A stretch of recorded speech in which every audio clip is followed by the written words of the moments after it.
No need to shop anywhere else. That boot store. Open Tuesday through Thursday, 9 to 5. Friday and Saturday, 9 to 5:30. That boot store. Next to Bill Bird Kia on 15th Street, Panama City.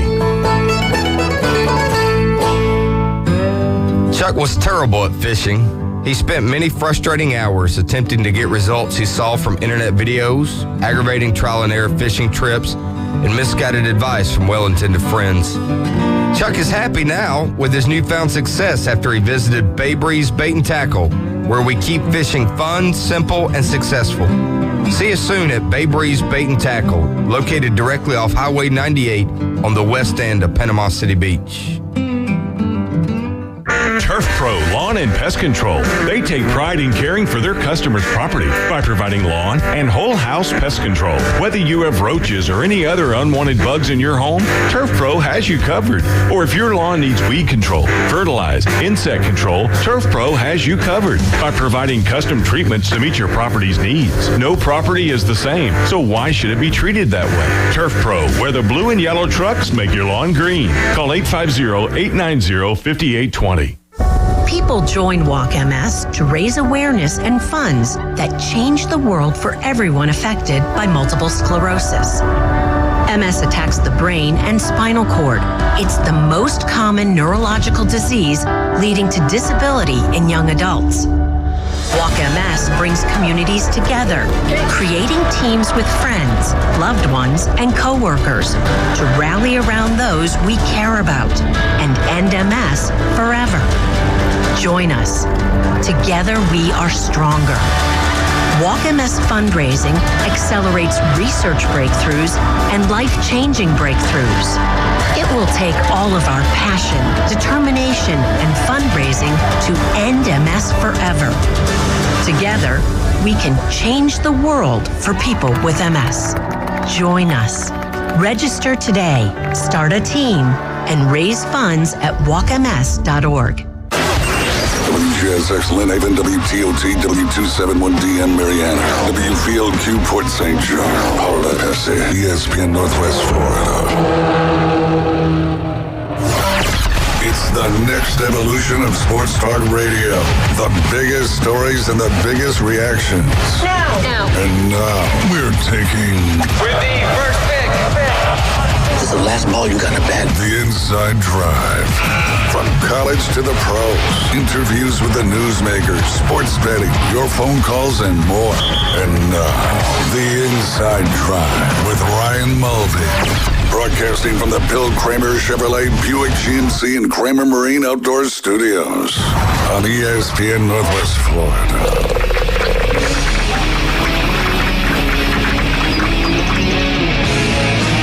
And welcome back. You're listening to the Inside Drive live here on ESPN Northwest Florida. It's Thursday, and Jay, what's that mean? Kramer Day. It's Kramer Day here inside the Bill Kramer Chevrolet Buick GMC and Kramer Marine and Outdoor Studios. You can listen all the way from Destin down to Mexico Beach on 104.3 in Panama City. Then you can join us in Mexico Beach all the way to Apalachicola on 101.9 along the Forgotten Coast. And then once that tower gets fixed up there in Mariana, 102.1, yeah, their tower, I don't know if you saw, they posted it on the ESPN show on their Facebook page yesterday. There was, where the tower is, there's a bunch of trucks that go in and out, and the line got hooked and pulled the whole thing down. Luckily, everybody was okay. But the beautiful thing about that is you can still listen live on Facebook, YouTube, Twitch, or you just go to ESPNPC.com, click the Listen Live button, or download the free mobile app inside the Google Play or Android store. Just search 104.3 ESPN Northwest Florida. It is Kramer Day. It is Thursday. We are sitting inside the Kramer Studios. Chris, how are you doing this morning? I'm great. That has such a nice ring to it. It does, and it's Kramer Day. I told Jay yesterday I can read that whole studio line now without having to look at it because there's a lot. And we appreciate you being the studio sponsor and joining us every Thursday when you can. Just a lot of fun so far. We had a really fun day yesterday, and got to eat my words a little bit. You know, I shared that little clip I pulled out of the radio show when I asked you who the favorite now to win the Stanley Cup was, and you mentioned the Toronto Maple Leafs, who are the worst odds to win it. They did win last night. You were so mean yesterday, though, man. You're so mean. That's because your guy Hef was talking trash about my Niners and the Live Tour. Yeah. Actually, he really wasn't talking trash about the Niners. Are we going to talk so much hockey that me and Chris are going to have to pull our parkas out? We're pulling our parkas out, aren't we? Today is Kramer Day, which means we're going to talk about all sorts of different stuff and definitely some Florida Gator stuff as well. Do want to touch on the local scores from last night because Bay County had a great night. You had Mosley playing Fleming Island in baseball. You had Arnold was playing softball against Paxton School for Advanced Studies, and then Bozeman was playing Franklin County. North Bay Haven was playing Baldwin in softball, but being the number 8 seed, 11 and 14, going up against 23 and 4 Baldwin was going to be a tough task, and they ended up losing that game 15-0. But congratulations to Mosley, who beat Fleming Island 6-5. I don't know if it was a walk-off, but it had to have been a walk-off because if you look at the box score, was Fleming Island scored 3 runs in the top of the second. Mosley came back and took a one-run lead, scoring 4 in the bottom of the second to go up 4-3. And then in the third and fourth inning, it was scoreless. Fleming Island scored 1 in the top of the fifth to tie the game up, and then actually took the lead in the top of the seventh to go up. What would that have been? That would have been 5-4. And then Mosley scores 2 runs in the bottom of the seventh to win that game and advance on to the regional final in their particular bracket. So pretty awesome to see the powerhouse Dolphins make that happen. And then Bozeman, where your kids go to school, had a great win last night over Franklin County, 8-6. Again, they got off to a good start. Home team, they were in the bottom. They were up 2-0 after 1, up 3-1 after 2, and then Franklin County tied it up in the top of the fourth, but luckily Bozeman scored 3 runs in the bottom of that inning.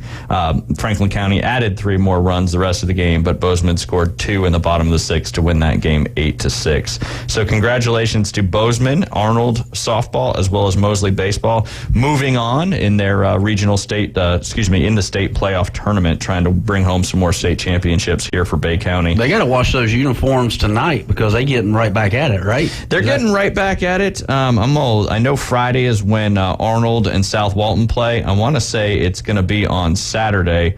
Yes, yeah, Bozeman and Mosley both will play on Saturday. So they do have a few games. But interesting that to make this state tournament happen, they're playing on the weekends. Well, they always play on the weekends. And then good luck tonight, just one local game. Bozeman softball is taking on Franklin County in their regional state tournament bracket. So good luck to the Lady Bucks. Is that right? Yeah. Bozeman Bucks? Yep.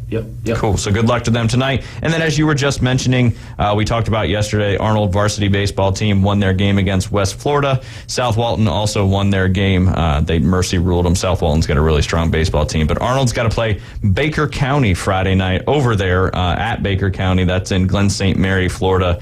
Should be a pretty good matchup. Arnold's had a great year this year. They only had to use 2 pitchers in that first regional game, which was awesome. But Arnold does have a little bit of the scoring average. They're averaging 6.2 runs per game, whereas Baker County is averaging 4.9. But traveling on the road, overall records are very similar. Don't have any head-to-head games that they matched up against. So if you want to make the trip over to Baker County, I know there's going to be a lot of Arnold students and parents making that way. And then the powerhouse South Walton is hosting Bishop Kinney Friday night as well at 7 p.m. Again, South Walton's one of the stronger baseball teams in our area, averaging 9.1 runs per game, where Bishop Kinney's only averaging 5.3. So good luck to everybody participating in the state tournaments. Hopefully we can maybe have another state championship come back here to Bay County. I know baseball we talk about it, how strong it is, especially from a high school standpoint, as well as softball. But that stems all the way down to the youth leagues that are very prominent in Bay County, the travel ball, the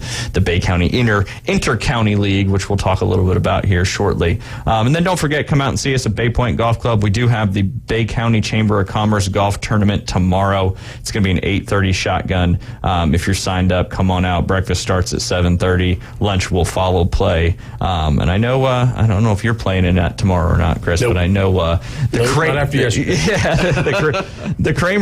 Kramer businesses do have a team in that one as well. So. My brother will be there, I'm sure, with loud clothes and a fishing pole. Loud clothes, a fishing pole, and not necessarily playing every hole. No, it's not. When we know that their scorecard hasn't been turned in yet, we're not worried about it because they're just out there having a bunch of fun. They definitely probably have the most fun out of anybody playing in that golf tournament. And then, of course, come out for breakfast Saturday and Sunday, and don't forget, what's this Sunday, Jay?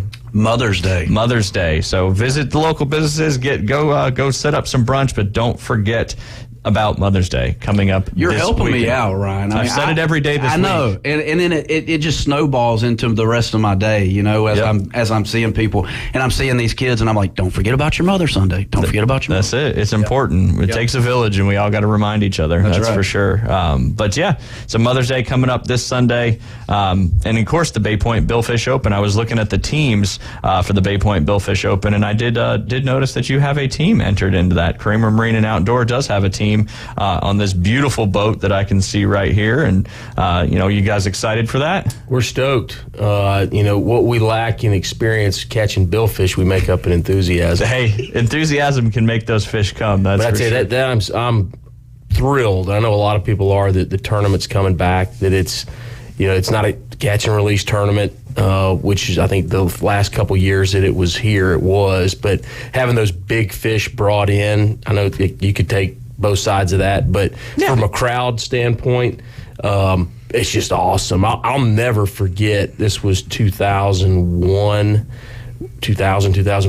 when that 1,000-pounder, the state record, was brought in, and it bottomed out the scales. Had to go over there. Had to go to a scrap metal yard on an ice truck.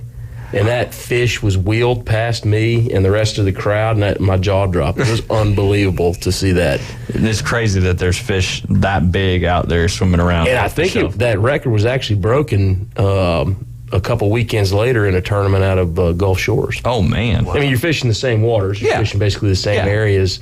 And obviously it wasn't the same fish. Yes, clearly. But they're out there. You never know. But that's such a fun event, multi-day event.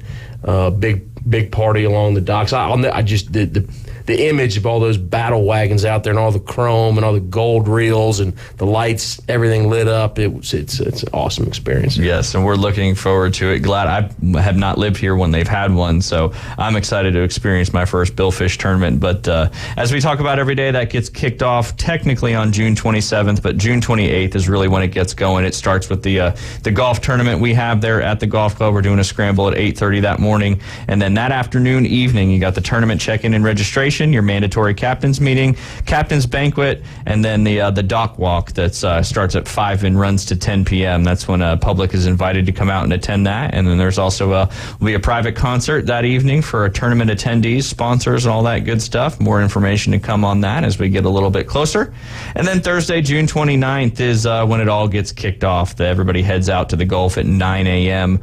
They'll shoot off the flare to signify the start of the tournament, and then I'm assuming that's when everybody just starts running as fast as they can to get out to that shelf and get out there where those big fish are.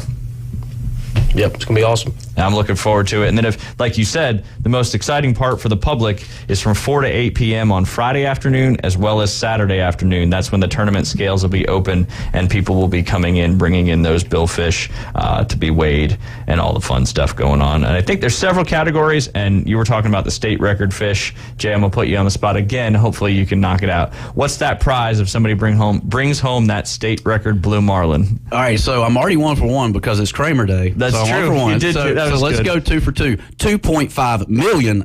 That's right. You bring home that when the team Kramer Marine and Outdoor goes out there and hooks that 1,200-pound blue marlin and brings it back in, they may be going home with $2.5 million. So still opportunities to register for the tournament. You just visit BayPointBillfishOpen.com. You click on that catch stat registration, sign up your team, get in there, and you'll be able to follow along all the live results happening during the tournament at that BayPointBillfishOpen.com. So we are definitely excited to get that going and be part of it. Chris, as we mentioned, this is the Bill Kramer Chevrolet Buick GMC and Kramer Marine and Outdoor Studios. Anything exciting going on down at the dealership? I mentioned every day that you are a Yamaha outboard full-line dealer and you have a Yamaha master certified mechanic on staff. So you guys get everybody back out on the water real quick. Yeah, thank you. Hey, and I tell you, y'all reminded me before we get into the dealership side about washing some laundry and a quick turn on games. I just sent a message to my bride. She's at home. Make sure to have a clean jersey for tonight's game because we had one Tuesday for Sudeth. And the Sudeth Seminoles were ranked number 3, probably going to move up to number 2. Yeah, you guys beat the number 1 team in. Well, we beat the number 1 team last week, beat the number 2 team this week, and the Sudeth Braves, the 12U Sudeth Braves, beat the number 1 team Tuesday. Nice. So victories, and of course the T-ball team. My youngest son is on that. They had a big victory there at Woodsfield Tuesday. So it was wins all the way around for the Sudeth team on Tuesday. But tonight, the Braves, the 12U Braves, are taking on the Southport Sandlot again. So that was a Tuesday and Thursday matchup. And the Seminoles are taking on the Highland Park Cardinals. That's going to be at Highland Park as well. And then Friday, the Lions, the other 8U team from the one your son's on, is taking on the Highland Park Reds at Highland Park. And then Saturday, Wee Ball and T-ball again down at Sudeth. But talking about the dealership, so a little bit about the car side first. We are getting in some new models that have been much anticipated, and a lot of folks have been waiting on the new heavy duties to come out. Generally, what General Motors has done is they'll roll out a new model for the 1500s, and then model year later, they'll bring the same out for the 2500. So we just got our first shipments of the new heavy duty, which have a very similar exterior. There's not really drastic changes to the exterior, but the interior is completely redesigned. Awesome. It has this huge infotainment screen that looks like a large iPad on the dash that you can control everything with. Everything is all completely refined inside, so come out and take a look at that. And we've got several Corvettes on the ground. I believe they're pre-owned. One was a really nice trade-in to us on a Z06 that the gentleman took delivery of the Z06 at the plant in Bowling Green, Kentucky, which is something cool you can do when you order a Corvette. You can choose the museum delivery option. Wow. Which means you actually go up there, they roll out the red carpet for you, they give you some nameplate signature on the car itself. Wow. And you get the whole tour and really do the full experience. I had no idea. It sounds like if you're going to pull the trigger on that, you might as well do that to get that full experience. Yeah. Not saying don't go get it from Kramer, but that sounds like a really cool You come get it from us, and you set the delivery up for there, and you go actually walk through and see your car on the production line. That's awesome. Wow. And on the Marine side, it's they've announced snapper season, so I think folks that's really starting to stir. Longest snapper season in history, right? Yeah. They're going to thank our governor for that. Weekends in the fall as well. Yeah. Wow. So it's mid-June to July, end of July, I believe. We have to pull those exact dates up. But yeah, that gets everybody's blood flowing around here. So if you haven't necessarily been using your boat when it's been a little bit cooler, you've got sports going on in the spring or other things happening, it's time. It's time. Let's go ahead and get the boat ready for snapper season, and we can take care of it. We've got availability. We can get you in, get you out as quick as possible. Now, Chris, you had mentioned a Yamaha service mechanic, right? Or certified Master certified mechanic. Master certified mechanic. So how does that process work as far as does the mechanic go to the Yamaha? They go through a 1-week training. How does that process work with all that? I'm sure they do, right? Well, I appreciate you asking that because it's a designation that is very limited in number about how many mechanics will actually get to that point. Yeah. It's a lot of experience that you have to have. It takes many years, but you also have to go through formal training at the Yamaha training facility and pass a series of tests. And the last test that you have to pass, from what I understand, is very, very challenging. Yeah. Very, very difficult. And not many people have that designation, but it is, and in fact, from what I've been told by sources with Yamaha, is that there are less Yamaha master certified mechanics than there are Yamaha certified repair facilities. Unbelievable. And we're fortunate to have a gentleman, Aniel, on staff with us who's doing a fantastic job, and he is a Yamaha master certified mechanic. Well, and that's my thing is like, I'm not a boat owner, but, you know, if I've getting my boat fixed or whatever, and I call them, you know, like a one-man van type shop, you know, that guy 6 months later he may leave town and you can't depend. And I'm not knocking the one-man van, you know, type situations, but it's good to know that you guys have a brick and mortar location in town. And you've got a certified Yamaha mechanic. I mean, man, you can't discount any of that. No, and we've got parts. We have motors in stock. If we don't have them, we can get them. And that's a big benefit to being a Yamaha dealership. And we're Suzuki as well. So we don't really have to go anywhere else and source parts anywhere else but direct from the manufacturer. Yeah. And we stock them as well. But you make a good point about, you know, when you need your boat work done, a lot of times you just need it worked on right then. You know, either you got a problem, you're trying to use it that day, or you had it out over the weekend and you realize you had some problems. And unlike driving a car into the shop or having it towed into the shop, the process of just getting the boat off your lift or from your yard on a trailer and into the dealership or repair facility is a challenge. And it takes you time away from something you were doing during the week, work, something else you had to do. It's a project, but we'll do everything we can to help that process. We have trailers on site that we can use for certain size boats. If you don't have a trailer, your boat's on a lift. We're actually doing a boat maintenance seminar tomorrow night at the Hibiscus community, their center at the condo complex. Nice. And a lot of those folks have boats and they're on lifts, and they have the kind of best of both worlds. They live in a condo and they've got a boat next to it on a lift, so they don't really have to worry about a trailer. They don't have to worry about a dry stack storage and being on their time. Right. They can have their cake and eat it too. Yeah. But to get the boat serviced, then they either need to take it to a place that can lift it out of the water or have somebody with a trailer, and that's where we can come in. That's great. Is pick it up for them. Well, that Florida Red Snapper season, yes, is the longest. It's going to run from June 16th to July 31st, but then it's going to be open every Friday, Saturday, and Sunday in all of October and November. So that is a huge Red Snapper season, which, like you mentioned, around here kind of gets everybody going. It's kind of one of the big things on the fishing and cuisine side in our neck of the woods here in the Gulf. When we get back, we're going to talk a little bit more about what's going on down at the dealership and the marine and outdoor. You should call it a dealership? Yeah. Dealership. And also, we're going to get Chris. He was visiting Mr. Billy Napier this past Monday over there at Boardwalk Beach Resort. We want to hear all the information he took in there and then maybe some of the fun questions his son asked.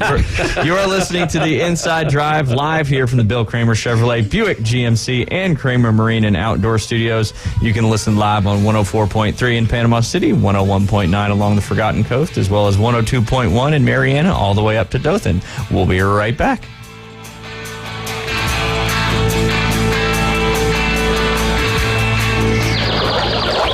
ESPN Northwest Florida has the real local fishing report. Hi, this is Tim from Bay Breeze Bait and Tackle. Join me every Friday at 4:20 during the afternoon Underdogs. It's accurate, detailed content from local anglers, plus fishing updates on Saturday and Sunday morning right when you hit the water. Advice and stories from local anglers. Tune into the Bay Breeze Bait and Tackle Fishing Report, exclusively on ESPN Northwest Florida. Good morning, this is Joanna on ESPN Northwest Florida with your forecast on this Thursday. Some sun this afternoon and evening with a gentle breeze coming out of the south around 11 miles per hour, and look for the high to be 81. Tonight, it will be partly cloudy skies with the temperature reaching 73. Partly cloudy throughout the day with a likelihood of thunderstorms in the afternoon and evening tomorrow with the high of 82. This weather is brought to you by Earthworks of Northwest Florida. Thank you for listening to ESPN Northwest Florida. Rely on it. Bay Breeze Bait and Tackle, this is Tim. Do y'all sell bait? Yes, we seasonally stock live shrimp, live bull minnows, live sand fleas, live fiddler crabs, earthworms, night crawlers, crickets. We also stock frozen shrimp, sand fleas, mullets, squid, pre-rigged ballyhoo, bonita, stingray, cigar minnows, Boston mackerel, Spanish mackerel, and a few other miscellaneous baits. It's worth the drive to buy premium locally sourced bait from Bay Breeze Bait and Tackle, located directly off Highway 98 on the west end of Panama City Beach. Hello, this is Rick Boston with RV of Panama City, your local Stormore portable building dealer. We are located on 2241 East Baldwin Road, Panama City. Shopping for an 8-foot to 16-foot in width or 10-foot to 60-foot in length, cabin, garage, portable building, whatever the needs are. Remember, at Stormore, we can insulate our buildings. We can put electric on, thermal windows, transom dormers. There's so much we can do. Stormore Portable Buildings, 2241 East Baldwin Road.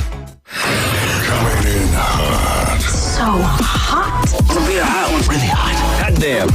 The Inside Drive with Ryan Mulvey. Live from the Bill Kramer Chevrolet Buick GMC and Kramer Marine Outdoor Studios on ESPN Northwest Florida.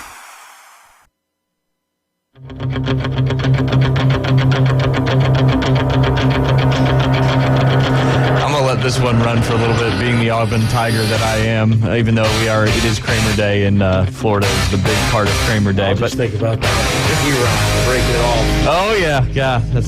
And maybe we'll have a good season this year. We'll see. But you are listening to the Inside Drive live here on ESPN Northwest Florida. We are inside the Bill Kramer Chevrolet Buick GMC and Kramer Marine and Outdoor Studios. Every Thursday, we are joined by Chris Kramer in studio, and we're excited to have him in. He was talking a little bit about everything they've got down at both dealerships, the Chevrolet Buick GMC as well as the Marine and Outdoor dealership.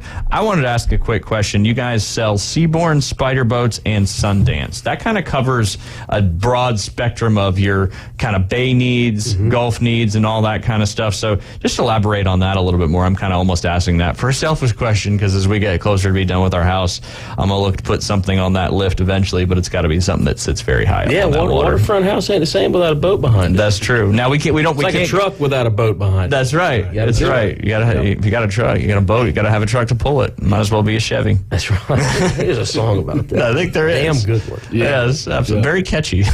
So CRI Boats builds the three lines you talked about. Okay. Seabourn, which is a little bit larger, going into up to a 26-foot boat, and you can get that in a twin engine application as well. We have a 24 with twin Suzuki's on it on the ground, and we have a FX25 bay on the ground as well with an upper station and a single 300. But that's going to give you a little more offshore capability, but also allow you to fish inshore, which is what you really need around here, unless you're really going way offshore. You're doing that all the time.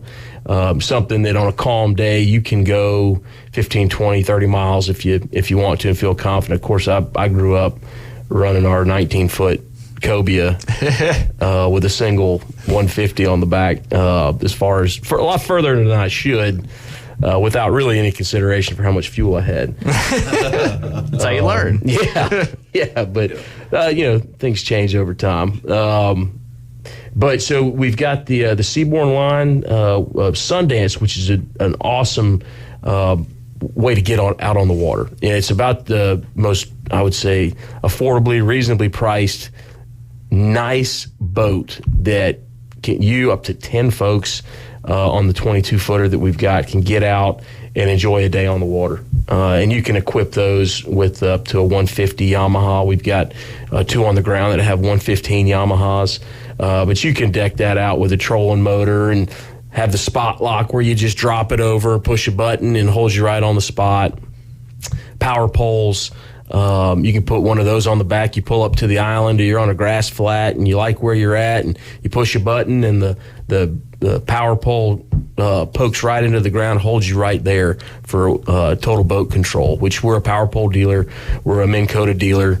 We can do electronics installs on that. It's got a nice dash that you can put a nice multifunction display on the dash. That boat is going to be around the 40 to 50,000 mark, boat motor trailer.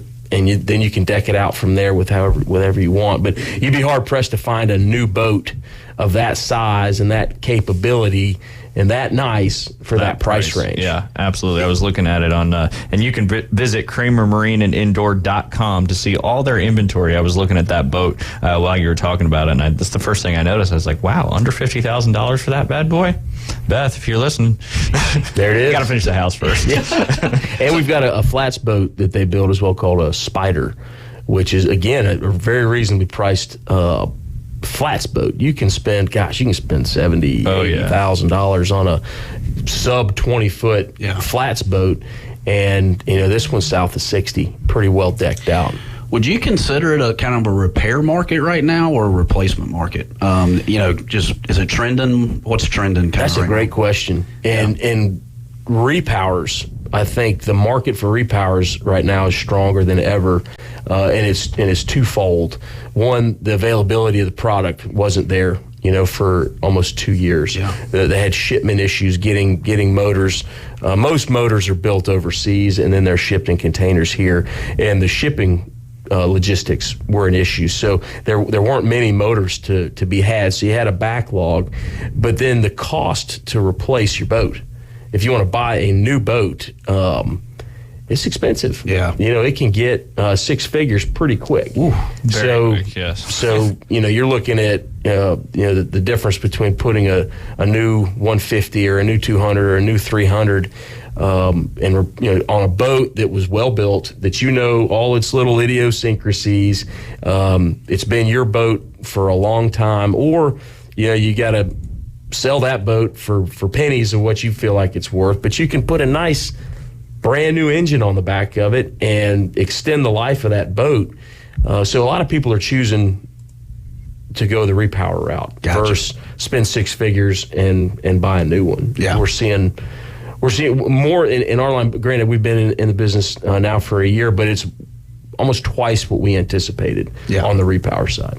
But for everybody listening, though, Bill Kramer has been around. I mean, just so people know, how long has that been around? Like, my grandfather moved to town in 1965. Gotcha. So we're going on 60 years, and he moved down from Birmingham when the dealer here passed away, and purchased the store, and it was Single Point Chevrolet at the time, and it wasn't. I mean, he ended up buying a dozen dealerships over his lifetime. But it wasn't until 2009 that we brought on Buick, GMC, Cadillac, and Pontiac at the time. But we've been selling and servicing automobiles for a long time, and since I was born, actually, 1980. I was born in '83, but the dealership was opened on 23rd in '85. Wow. So that's all I really remember. But 65 to 85, it was on 15th Street. Okay. But it was called Tommy Thomas then. That was my grandfather's name. A lot of people still remember. And you still see a lot of the old bumpers. And in fact, they used to actually etch the name of the dealership in the metal bumpers on the trucks. Man. So it would say, etched in there, imprinted Tommy Thomas Chevrolet. Wow. And talking about him just a minute, there's still really not many days go by without hearing a story about what he did for somebody. Yeah.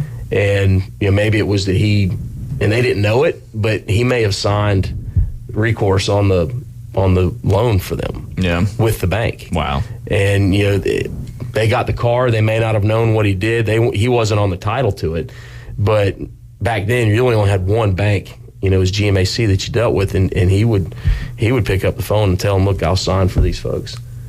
Wow. And they would get the car, and they'll come in to this day and say, I don't know how he did it, but I was able to get a car because of your grandfather, and the rest is history. Yeah, it's like in 1996, Dad walks into the bank at First National Bank up in south of Atlanta, and him and Chuck Knowles, the loan officer, knew each other. And he's like, "Hey, John, you're good for it. Here's $20,000. Jay, be safe out on the road." It was a lot simpler with banking and that stuff back in that time, for sure. Before a couple crises happened, but yeah, it's harder to do that now. I think there's still some of that, and we're fortunate to have some really good local banks here in town that'll work with you. But there's where there was one lender for automotive, now there's a dozen. Yeah, and there's a lot of competition, a lot of red tape. Yeah. But the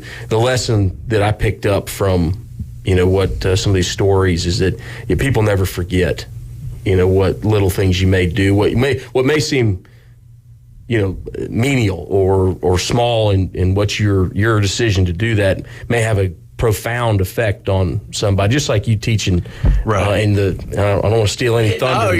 That's not. I was actually going to pivot and say, you're talking about that's memories. It's just unbelievable. Yeah. No, I mean, I just walk into the studio this morning and Ryan's got an envelope and it's from a kid I was teaching, back in 2016, and Caden Horton. I think Hurricane Michael, moved them up to North Alabama, and I got some lessons from him. He came up to Georgia, and we, developed that relationship and kept that going. And I haven't really talked to him in about a year or so, but I get a letter this morning that says, "To Mr. J, thank you so much for helping me through the years. I have gotten a golf scholarship, and I would have not received it without your help. Thank you." And awesome. I tell you what, man, that's what makes me go to sleep. That's your why. That's your why. I mean, yeah. Everybody has their why, and you're literally helping change people's lives through golf instruction. Yeah. Because who knows, without that scholarship, does he go to college and have opportunity to save the money and not have a student loan or whatever it may be. So, and I know this kid's background, man, and I'm telling you, I know this kid's background, and he didn't. Oh, man, he didn't have a good start. Yeah, he didn't have a good start. And man, I got chills, man. That's what it's all. It's your why, man. That's what it's all about. And Wanda is watching, by the way. She just commented on the Facebook page. Yeah, well, I mean, my mom had met the grandparents to this kid, so she knows. Yeah, she's probably got chills watching right now. So, anyways, congratulations, Caden. I know you may not be listening, but. That's awesome, man. That's we talked about it last week with Chris in studio, and your youth coaches and golf coaches, baseball coach, whatever it may be.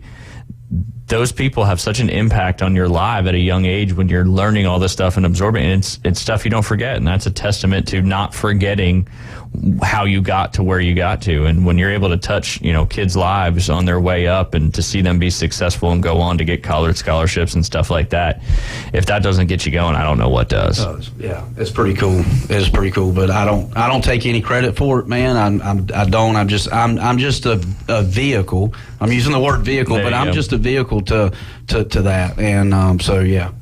I got to give a quick shout out that you're talking about youth sports and all that. We've got a couple championship games going on tonight in volleyball over there with Southern Elite Sports playing in the Elementary Volleyball League. Excited to bring Team Dynasty to the championship game tonight against Miss Skaggs and her Teal Tornadoes. Like I mentioned, Miss Skaggs was Liam's first grade reading teacher. She's super nice. So we're excited. They have a really, really good volleyball team. They got a couple players on their team that are going to make some waves going up into high school. So excited about Dynasty playing the Teal Tornadoes tonight, which being a Coastal Carolina guy, the Teal Tornadoes, if we lose the Teal Tornadoes, I'm fine with that.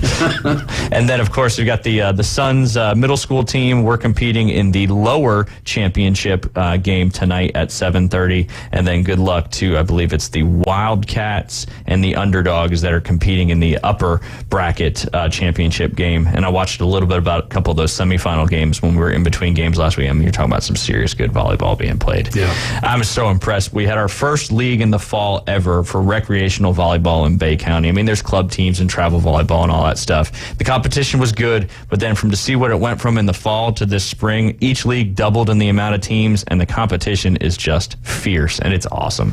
Ryan, you were like the Swiss Army knife of sports. There's a few that I've coached for sure. I like that though. I'm gonna get a shirt.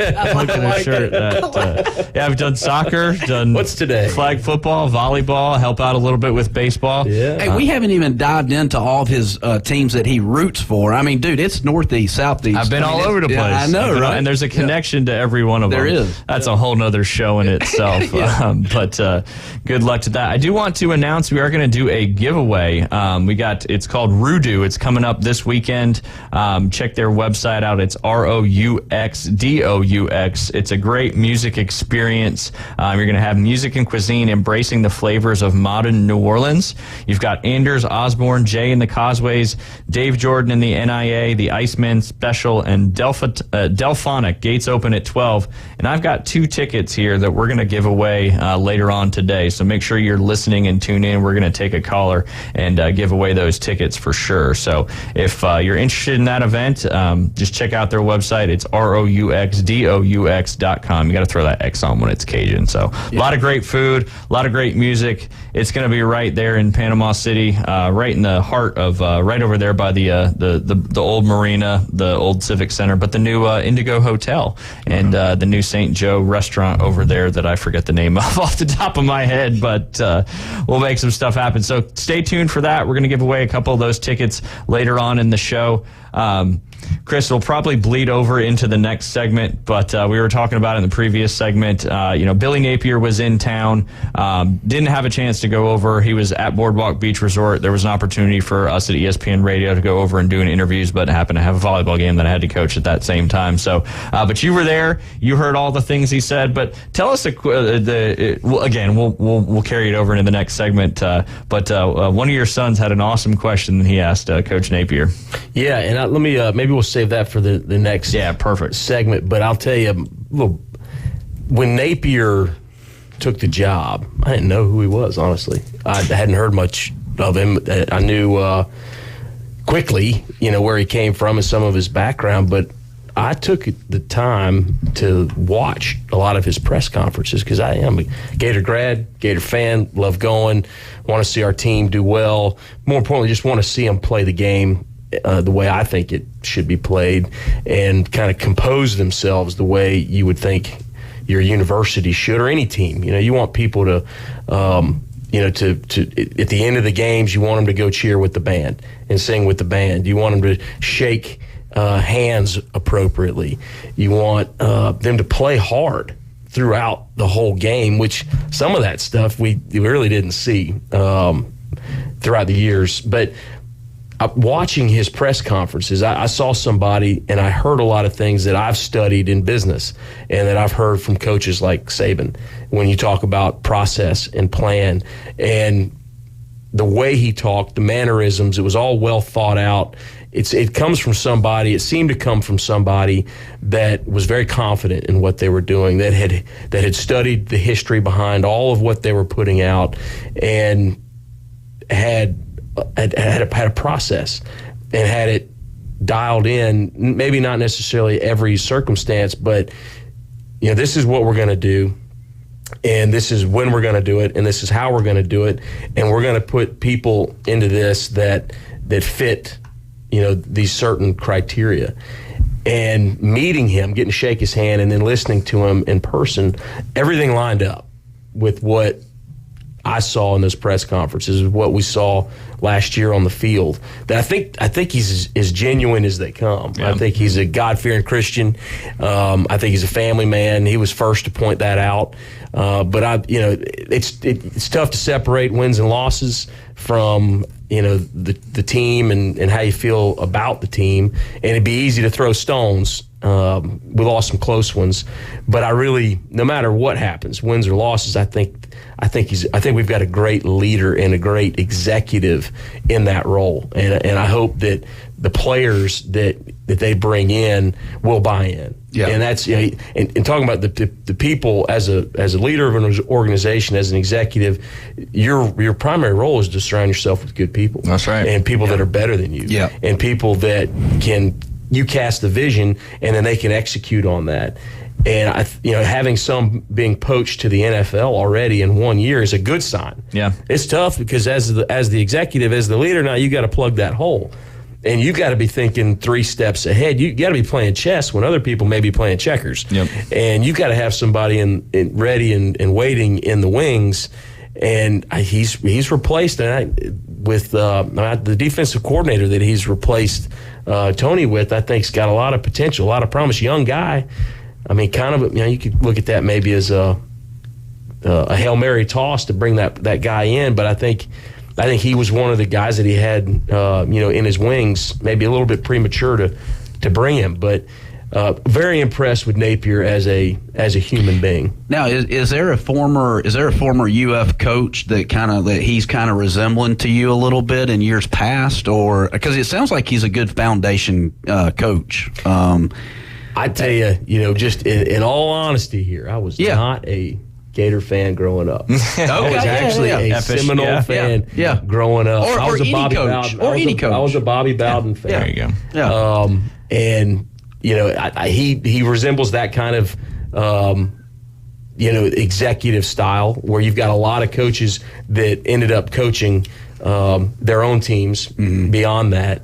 But I think he learned a lot. It appears that from a Saban. Yeah. And he did coach under Dabo Swinney as well. And I'm sure he got some from there. I've heard rumors and stories about what may have happened there at the end with him and Dabo. But to me, it resembles most in the things that I see in common with a Nick Saban.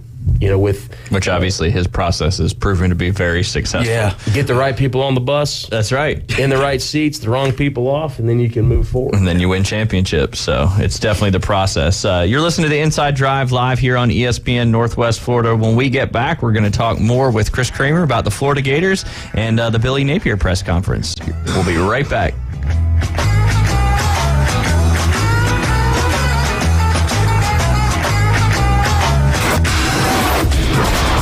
Suffer from political talk radio fatigue? We know that under the 99% rate, the U.S. economy is Tune into the most fun and exciting new radio show on the Gulf Coast. It's The Inside Drive with Ryan Mulvey. From the Bill Kramer Chevrolet Buick GMC and Kramer Marine Outdoor Studios. Middays 11 to 1 on ESPN Northwest Florida.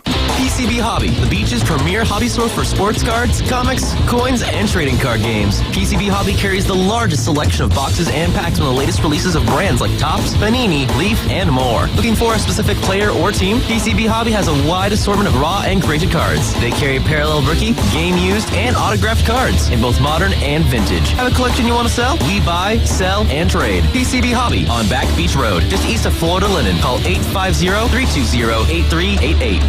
By now, you've heard us talking about Tiger TV Pro. Hi, David Hayes from the Afternoon Underdogs, here to remind you about this incredible streaming service with over 6,000 premium channels. And the cost, you ask? $15 a month. Yes, only $15 a month. Every sports channel is available, including the ACC and SEC Network, the NFL, NBA, MLB, HBO, Showtime, and thousands more. For more info, go to our website at espnpc.com. Scroll down and click the Tiger logo. Mid-South Lumber, where they treat you like family.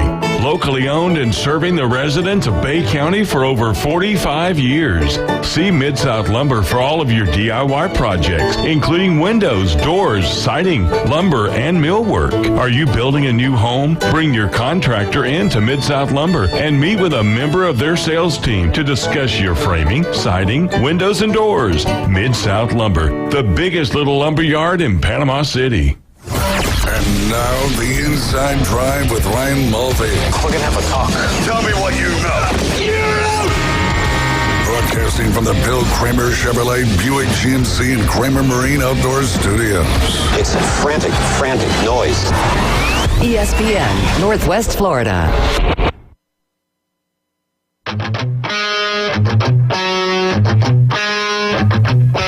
And welcome back. You're listening to Inside Drive live here on ESPN Northwest Florida. We are inside the Bill Kramer Chevrolet Buick GMC and Kramer Marine and Outdoor Studios. You can listen on 104.3 in Panama City, 101.9 along the Forgotten Coast, as well as 102.1 from Mariana all the way up to Dothan. You can also stream us live, our beautiful faces right there on Facebook, YouTube, or Twitch, or go to espnpc.com, click Listen Live, or you could visit the Apple or Google Play Store and search ESPN Northwest 104.3 ESPN Northwest Florida and download our free mobile app. When you're on that ESPN PC site, don't forget to scroll down and click on the Tiger TV Pro link. For all you sports fanatics out there, you can never miss your favorite game. Tiger TV Pro has over 6,000 channels, including the ACC Network, SEC Network, NFL, MLB, every major sport, as well as Showtime and HBO, and all that for just $15 a month. Again, visit tigertvpro.com visit ESPNPC.com, scroll down and click on the Tiger TV Pro logo.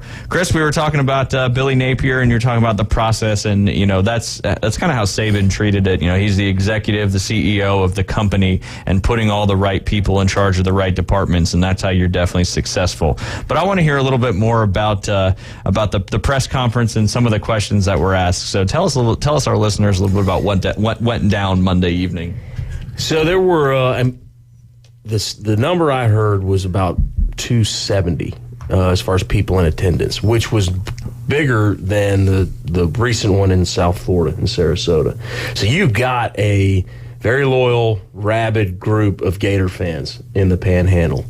But there were a lot of kids in attendance. There was a good number of kids that are Gator fans, and my kids are certainly 3 of them. They are. And I could not have gone to this event without them. Certainly thought about them first and foremost when we did the sponsorship for it and the table. But they're huge Gator fans. They go to as many games and they watch them, when they're not at them.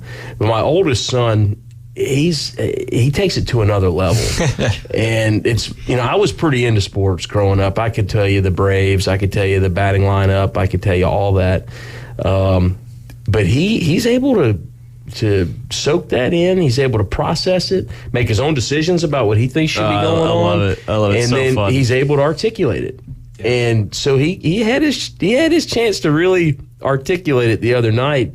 And it was Q&A. And he watched a buddy of his, Will Melzer, same age, same grade, great Gator fan as well, ask a question about wide receivers. And it was a pretty thoughtful question. I don't know what Napier, expected from the kids, but it was, are you I think Will asked, are you looking to add any more wide receivers in the transfer portal? I mean, he's 10, 11 years old. And I kind of whispered to Christopher, I was like, are you going to ask a question? He's like, yeah, I'm going to ask a question. So how about you ask, tell us a little bit more about Austin Armstrong, this new defensive coordinator, because that's what I'm thinking about. Yeah. And Christopher looks at me and goes, no, I'm not going to ask that question. I got another question I want to ask. All right, buddy. All right, I'm not going to say a word. Fire away. So he raises his hand, guy comes over with the microphone, and he looks Billy Napier, square in the eyes and says, Billy, run heavy or pass heavy? And Napier, I think, a little bit taken back, but and we had a chance to meet him a little bit before that. And he starts kind of giving what you'd expect out of an answer of, depends on the situation. And then he kind of paused. And Napier fires right back at Christopher and says, well, I tell you what, you tell me, in those video games that you're playing, what do you like to do? Do you like to run or do you like to pass? And Christopher, without hesitation, grabs that microphone back and goes, slang the rock. and Coach Napier looks at him, starts laughing, and repeats it. And when he repeats it on the microphone, the whole crowd just started. All 270. Yeah, they just started erupting. Yeah. Outside of when Napier actually came on stage and when he left, that was the biggest applause of the night. And to hear that from your son, I mean, I don't know what I would have said in that situation at 10 years old. It probably wouldn't have been appropriate. Yeah. But he, I mean, that just, again, it shows you how he can process things, and then have some fun with it. Yeah. But Napier actually, after he was done, kind of responding to that, he said that you may have a chance at being a play caller one day. And I've always talked to Christopher about that, because every kid wants to be the quarterback, of course, and that is the play caller. But every kid wants to play. Yeah, they want the ball. Buddy, well, what's the average lifespan of a career in the pros? I mean, you got 4 years at most in college, but after that, I mean, I think it's maybe 4 or 5 years. Yeah, it's. I think it's somewhere between 3 and 4 years. That's your average NFL. So then, what are you going to do? Of course, he looks at me and says, "I'm going to sell cars." But it's like, but he's already got it all planned out. Yeah, so he goes, all right, well, that's cool too. We can do that. But thinking about what you can do in sports that aren't necessarily on the field, even if you are one of the very few that get to play it. Yeah. But let's say you aren't. But you make it to coach. And what fun that could be. Yeah. You may get to call the games from the press box. You may get to write stories about it. You may get to follow whatever team it is that you like. You may be Sports Center type arrangement. You don't know, but I think he's got at 10 years old, he's already showing a bunch of signs of being able to he could be my replacement right now. Oh, No, addition. Kramer Day may be Christopher Jr. Kramer Day. Yes. There you go. Yes. And Chris is your oldest? He is, yeah. Okay. And I've got Sawyer, who's in the middle, and then Carter, who's the youngest. Yeah. And they're all very unique and different and great in their own right. Christopher being the oldest, standing out with some of these recollections with sports is pretty phenomenal. Yeah, it's so fun to be, when you have, a kid or two or three, whatever it may be, that are into stuff like that, like you are. Oh. There's nothing more fun than shooting the breeze with your kid about an NFL team, a college, whatever sport it may be, because their perspective can be so different, and there's so much information out there that you can find even at a young age. Whereas, back in the day when we were coming up, it's either on TV or you read it in a newspaper. You had to flip the baseball card over to see what. Yeah, I ask his opinion. I value his opinion. I don't bet against his opinion. There you go. I will not do it. Well, come the fall when we're talking about college football. We're going to have to get his. We're going to have to get him in and get some betting stuff going with him for sure. But you said something there about coaching as well, especially on the football side. Any sport coaching obviously has a direct impact on the game, but I think football especially, you really can control what's happening out there on the field. Obviously, baseball is a big part of that, but when you're calling, football has plays every time, defense, offense, and special teams. Someone's making that decision, whether it's the head coach, the coordinators, or whatever it may be. So coaching in football, I think that's why you see so many that played go on, because you're still having a direct impact on that game based on what you're doing with game plans, strategy, and all that stuff.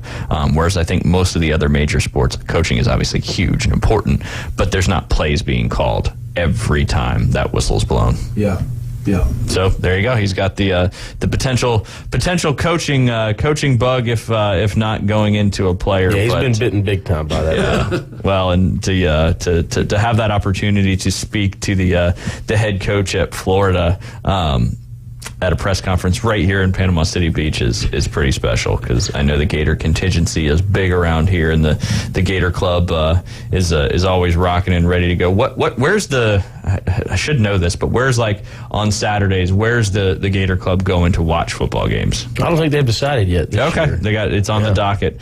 And really, it's I don't know how many people in that crowd you could officially say were members of the Gator Club. Ah, gotcha. It's a lot of people. There may be members now, but it's somewhat of seems to be an organization that has a lot of potential to bring together. Yeah. But no, who knows? Maybe we'll meet up at the dealership. There you go. Put a big old screen up. That'd be easy. You got plenty of room, that's for sure. Yeah. Obviously, one of the big stories going into the season amongst several other teams, especially in the SEC, is who's going to be that quarterback starting the season. And I know Graham Mertz is kind of the favorite right now, with Jack Miller III being kind of in the running as well. Did Napier, anybody ask? I'm sure somebody asked about the quarterback competition, and did he elaborate on that a little bit? So Christopher actually asked about that too. Nice. When we were meeting he him. had a lot of time at the mic. When we got to meet him beforehand. Okay, that was his first question to him. And, Napier brought something to light that I didn't realize, but that Mertz has started 32 games. Yeah. That he's got a ton of experience. But that's, to me, looking at it, that's an obvious, area that we're deficient.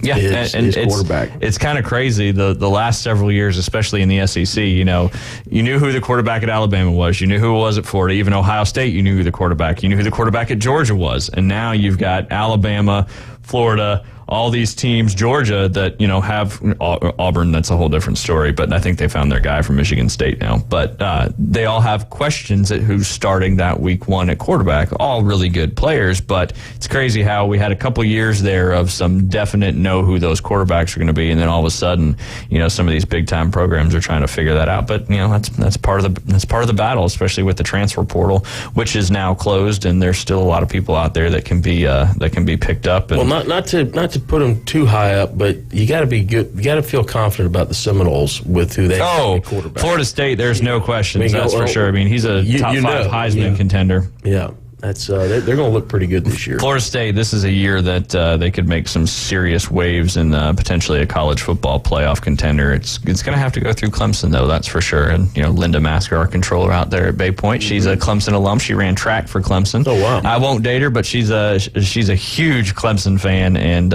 when I used to do the Coach Hale show in the morning, she would make sure we'd talk about Clemson a little bit as well. So, but that's going to go right through, because now the ACC has changed where it's just everybody in one pot, and there's not the Coastal and the Atlantic anymore. So Florida State could even go at Clemson, lose that game, still end up winning the ACC championship. So a lot of things. I can't wait for college football season to get up and running. We're only a couple months away. Nothing like starting a radio show in the dead period of sports, but you got NHL, you got baseball. We're gonna build our clientele a little bit. Definitely. Right? Youth sports. Yeah, we got plenty of youth sports to talk about. I did want to mention, I was watching after the show yesterday before we hit our break, just real quick. FSU did end up finishing in the top 5 in the Raleigh Regional, so they are moving on to the national championship. So we're very, very happy to see Amy Bond and the rest of the girls ended up +6 for the tournament, and ended up beating Purdue and Arizona State out for that coveted 5th spot in the regional. I want to talk a little bit more about some of these other scores when we get back from the break. But you are listening to the Inside Drive live here on ESPN Northwest Florida, sitting inside the Bill Kramer Chevrolet Buick GMC and Kramer Marine and Outdoor Studios. Also, don't forget about South Oak Title and Closing. They got 4 locations across the Florida Panhandle, over there in Destin, 30A, Panama City Beach, and Lynn Haven. Reach out to any realtors out there. I know Beach House Sales and Development, they use South Oak Title and Closing because their process is seamless. They got beautiful offices where you can come in and do your closings, and they have a team of closers and title agents that know what they're doing. We'll be right back at the top of the hour. You're listening to the Inside Drive live on ESPN.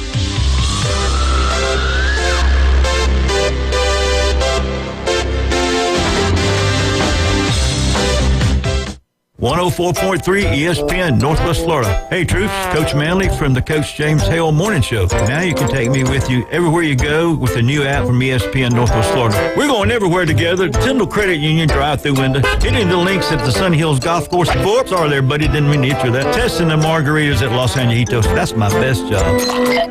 And I can take you to the outhouse with me. Some fun, huh? Download the app at Apple Store and Google Play. 104.3 ESPN Northwest Florida. Good morning. This is Joanna on ESPN Northwest Florida with your forecast on this Thursday.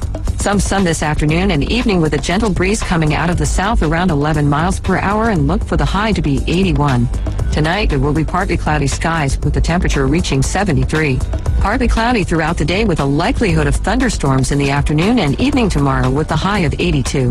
This weather is brought to you by Earthworks of Northwest Florida. Thank you for listening to ESPN Northwest Florida. Rely on it.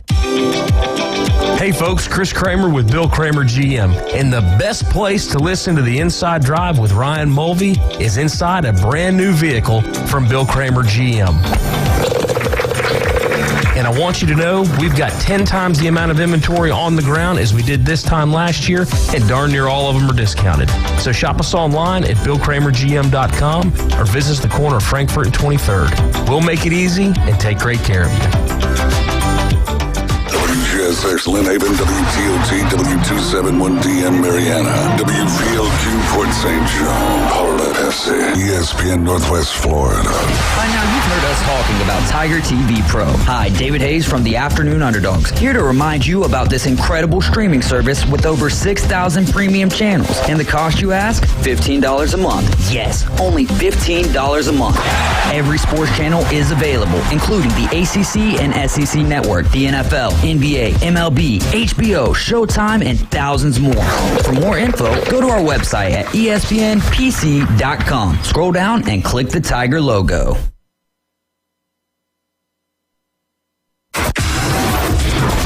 you suffer from political talk radio fatigue? We know that under the 99% rate, the U.S. economy Tune into the most fun and exciting new radio show on the Gulf Coast.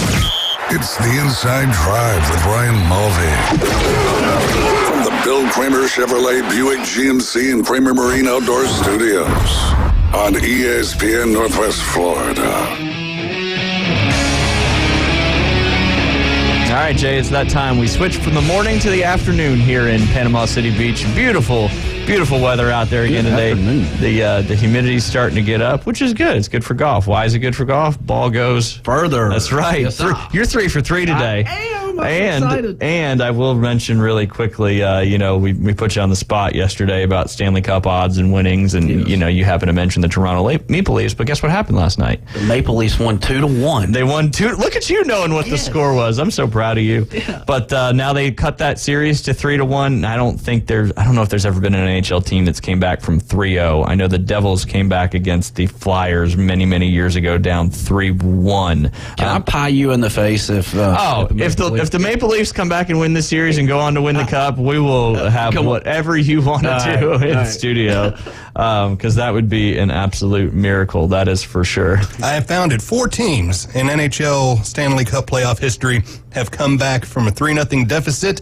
1942 Toronto, 75 New York Islanders, 2010 Flyers, and the 2014 Los Angeles Kings. There you go. See, it can happen. It's happened in Toronto before. And it only happened 8 years ago. Yeah, Toronto did it almost 100 years ago. So, you talk about the original 6. Probably in the next segment, we're going to ask for some callers. I've got 2 tickets to give away to the Rudu Music Experience. That's coming up on Saturday over there in downtown Panama City. It's an awesome event. If you like Cajun music and cuisine, they're embracing the modern flavors of New Orleans with some great bands. You got Anders Osborne, Jay and the Causeways, Dave Jordan and the NIA, as well as the Iceman Special. It's got to be somebody from Top Gun, right? Yeah. And then the Deltaphonic. So we'll be giving away a couple tickets here in the next segment to our first caller. So if you're tuning in, get ready in that next segment. You can, of course, give us a call anytime. Ask Mr. Chris Kramer here about any of his stuff at the dealership, at the Marine dealership, and the phone lines are open, 850-215-6290. As I mentioned, we are sitting in the Bill Kramer Chevrolet Buick GMC and Kramer Marine and Outdoor Studios. You can find that awesome place right there on 23rd Street. If you drive, I say you can't miss it. But it's located at 2251 West 23rd Street. You can give the GMC Chevy Buick dealership a call at 850-250-1403 and give Kramer Marine and Outdoor a call at 850-851-0453 or visit their website, kramermarineandoutdoor.com, to see all the inventory they have in stock. We have Chris Kramer in studio today. Did mention briefly in that last segment that Florida State did end up getting that 5th spot to move on to the national championship over there at Grayhawk Country Club in Arizona. But your Georgia Bulldogs, Jay, did real well indeed in their own regional they hosted. Apparently, Athens Country Club's not an easy track, right? No, it's very hilly. I've played it a couple of times. I would say it's maybe a little easier than the UGA golf course that the team plays, especially from the Bulldog tees. But yeah, Well, this was the University of Georgia golf course. I thought Athens Country Club and UGA's golf course were the same thing. Oh, yeah. No, this is UGA golf course. University of Georgia this is golf a university, owned and operated by the university. And it's about probably 7,300 yards from the tips, and they were playing it at 63-47. Okay. So, but my whole point is Georgia finished minus 13 in those 3 rounds, which is obviously 3 great rounds they put together. South Carolina was second in the regional at minus 11, and then you had a huge drop to 3rd place, which was San Jose State at plus 14, and then Ole Miss was at plus 17, and then we were talking about formerly known as Augusta State University is now Augusta University. They slipped in there to head to the national championship at plus 21. So congrats to Carolina up there. I spent a lot of time in that market. And I happened to be at Mount Vintage Plantation when Augusta State won their back-to-back national championships with Josh Gregory and got to go to the banquet and all that fun stuff. But the cool thing is Augusta State plays at the course there, Forest Hills, which is right there next to Augusta State. Awesome golf course. They host a lot of things. But we used to host their tournament qualifiers out at Mount Vintage. And, Patrick Reed, Hendrik Norlander, all those guys were coming out, and because Mount Vintage was just really, really tough, especially from the tip. So, well, they've become a sneaky golf team in the last 20 years. I mean, you didn't hear about Augusta, University, and I don't know if, the correlation between Augusta National being there or what, but if you live in Augusta, I mean, it's a big golf town. Of course, yeah. The competition up there for golf courses, there's about, within a radius of 45 minutes, there's about 30 golf courses, and some obviously top in the world as well that you can play, and some you can't. You got Sage Valley and Augusta National right in the same location. But here, listen to some of these scores. We talked about the Augusta National Women's Amateur and Rose Zhang, who is by far the number one amateur in the world on the ladies' side of golf. The scores that they shot, check this out. This was in Pullman, Washington at Palouse Ridge Golf Club. Stanford for 3 rounds was 50 under par. Wow. 50 under par. And then Clemson, shout out to Linda, was 33 under par. Followed by Southern California at -26, Baylor at -23, and then Texas Tech rounded out the top 5 at -19. But imagine being Kentucky, going out there and shooting -16 for 3 rounds and not making it to the national championship. And Kentucky shot -17 on their final round. And this is taking 4 of the 5 scores. 4 of the 5 scores, yeah. So Rose Zhang, who ended up first in the tournament again, she shot 64, 68, 65. And then Sadie Engelman, who's also from Stanford, shot 64, 70, and 60. So between the two of them, they were 19 under and 15 under for 3 rounds of golf in the NCAA regionals. Maybe they just don't make mistakes out there. I mean, they just really don't. When you watch, they're just constantly in the fairway. They're constantly on the green, and then they seem to get luckier in putts. I mean, it's fun to watch. That's I'm sure. Way more likely to be that far over. That's when I was looking at some of these scores yesterday afternoon, and I was like, holy crap, 50 under par? That's got to be a tournament record or an NCAA regional record to shoot. In that first round they shot was 267, which this was a par 72, so that means they were 21 under par just in that day alone. Yeah. And I think it varies. Some of these scores at some of the other different regionals were a lot higher. You go over to the San Antonio regional, and you've got Pepperdine University that they finished +9 for the 3 rounds, and they tied first with SMU, both top-ranked programs in the country, and then Oklahoma State +16, Texas A&M, Ethan Boyd, the Aggies are going on to the national championship at +16, and +25 got you in that 5th spot. Auburn was just outside at +29. They finished just outside the top 5 to advance to the national championship. So it just goes to show you how that golf course is set up. The weather, those various things can certainly factor into what's happening for sure. Oh, yeah. But congratulations again to Amy Bond and the FSU Lady Seminoles as they're heading back to the national championship. I will say, though, if you make it to the match play round and you got to play Stanford, good luck. That's going to be tough. That's going to be really tough with the powerhouse girls that they have. 50 under par for 3 rounds of team golf. Oh my gosh, it's just insane for sure. But yeah, getting back, I want to talk a little bit more about that QB battle and get y'all's thoughts on some of the other teams that we already talked about Florida, and I think we kind of answered that question. But some of the other big QB battles, you've got Alabama, who's now, I think you've got the favorite Tyler Buckner, who came over from Notre Dame, who started a lot of games for Notre Dame. He's got a ton of experience, and because Jalen Milroe and Ty Simpson were the other two, and Milroe played a little bit behind Bryce Young last year. But what do you think about that one? I think my thoughts of the Notre Dame starter is probably going to be, and they had the A-Day game, and everybody was talking about the Alabama quarterbacks didn't have a great game. I think the weather too wasn't that great, but you've seen Alabama and Auburn both go out and get a guy from the transfer portal to hopefully stabilize their quarterback competition. It's just funny, you talk about some of the top recruiting teams in the country having these, bringing in these transfer portal guys, in the spring season to make some stuff happen. happen. Now, help me out here, because is Notre Dame still independent, or whereabouts are they in the? On the football side of things, I believe they're still independent. They've moved into the ACC for basketball and other sports. But yeah, I'm pretty sure that they're still independent with like Navy and some of the other teams out there. But he was a good starter for sure. What are your thoughts on that one, Chris? No idea. We'll go with Notre Dame. I like Thanks for asking that. Yeah, absolutely. We'll stick with like Florida. I like it. Jay, we'll put you on the spot with your Georgia Bulldogs. Obviously, Stetson Bennett, 47 years old, got drafted by the Los Angeles Rams.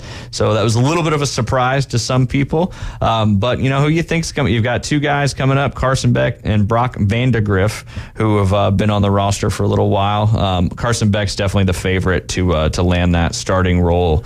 But with Vandagriff, looking at Georgia's schedule, we really don't get into the meat of our schedule until mid-September. So if you want to call it that, if you want to call it that, yeah, exactly. But yeah, I think Kirby kind of holds his cards close to his chest a little bit this early fall, late summer, and then we kind of, like you said, like I said, when you get into the meat of the schedule, mid to late September, I think you see Beck. You kind of hit on it too, and he really doesn't have to have somebody concrete in there. Your first 4 games at home are against UT Martin, Ball State, South Carolina, which could be a little bit tougher one, and then UAB. So you might see a little bit of both guys and kind of see who's being a little more stable and leading that Georgia offense, which obviously Stetson Bennett, not the best athlete out there, but did everything he needed to get it done, and that's kind of how he sure did look good when it mattered. Oh yeah, when it mattered, and they slept on his running a little bit, and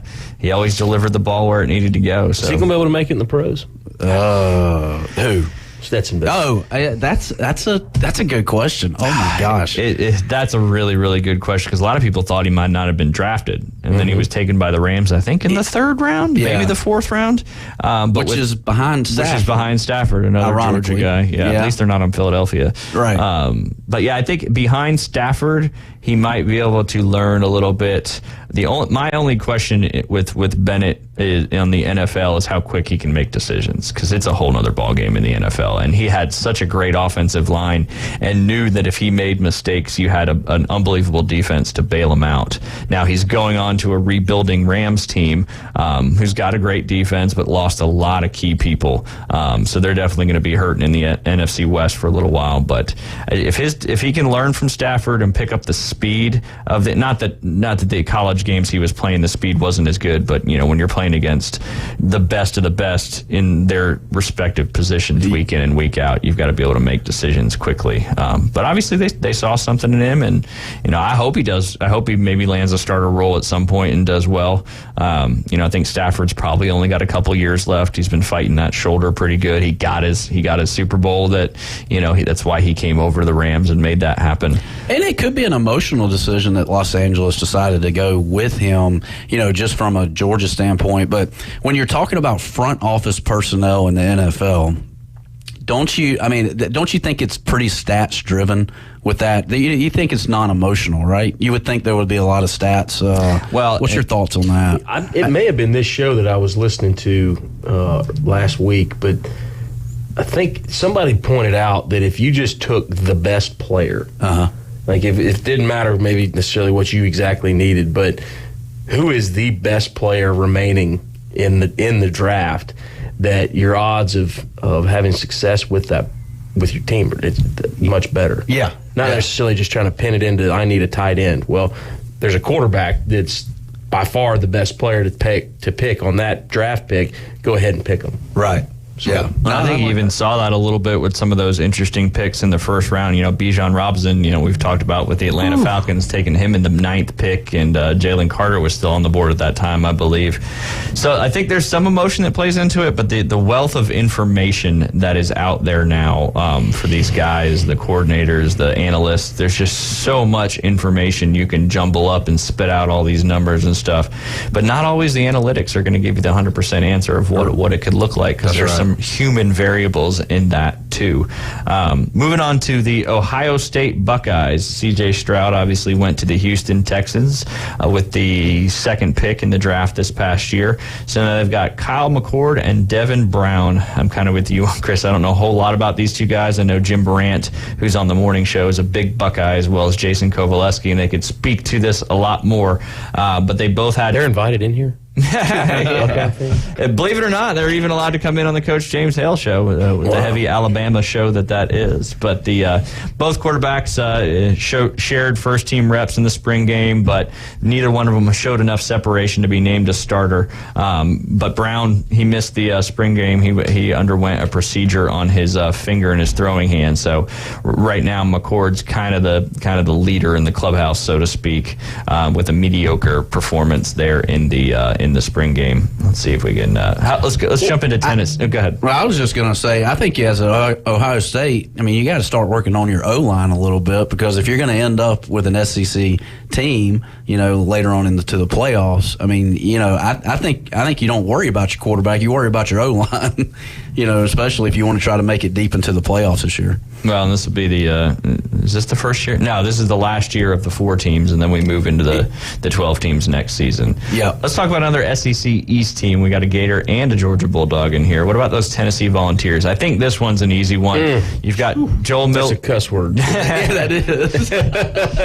Joe Milton and Nico Imaleva. I think Joe Milton's probably got this one locked up. He came in for Hendon Hooker at the end of that last season and looked pretty darn good. Mm-hmm. But what do you guys think about Tennessee this year? A threat to Georgia, to SEC? And, I mean, it's been so long since they've been so good, and it's about that time for them to kind of like get the ball rolling. So we'll see. I don't know, Chris. What's your thoughts on it? Always a threat, but never can't seem to quite get over the hump. Right. Just right there at the end, they can compete and beat anybody, I think. Yeah.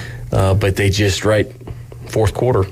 Except against Alabama. Do it. Yeah. I mean, we've kind of heard the echoes up at Neyland Stadium the last couple of years. I mean, the fans have actually you pack that thing out at 100,000 fans. I mean, there's been some times, big games, where they hadn't packed that thing out. So you can definitely hear some echoes in that stadium. So I don't think anymore with that going on. Yeah, but another interesting one is going to be the Texas Longhorns. They got Arch Manning, which is one of their big targets they were trying to get, and he finally announced last year that he was going to be signing with the Texas Longhorns.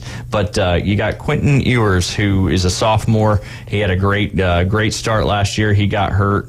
They still ended up beating Alabama, even though he did get hurt. But I just don't know if it's Arch Manning's time yet. Actually, I got to tell a funny Tennessee story. Last game last year, Tennessee, we were down there, and one of the funniest. All the fraternity houses always put up those big sheets, and they write on them, and they're always pretty darn funny. But this one had to have been the best.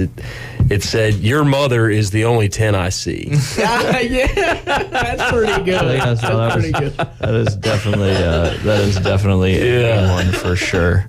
That is definitely some of those you got to be a little. They're not necessarily PG, but it's kind of the big thing you see nowadays is who can come up with the most clever saying on those fraternity houses. It's just all for grins. That's what's so good about college football. The whole experience of each game. It's brings people together and gives somebody a chance to root for something, and it's just the experience at a college football game is second to none for sure. Absolutely. And going to Texas, I mean, they should be good. They should be. I mean, that is a state. And so this is something that was pointed out the other night at the Gator meeting.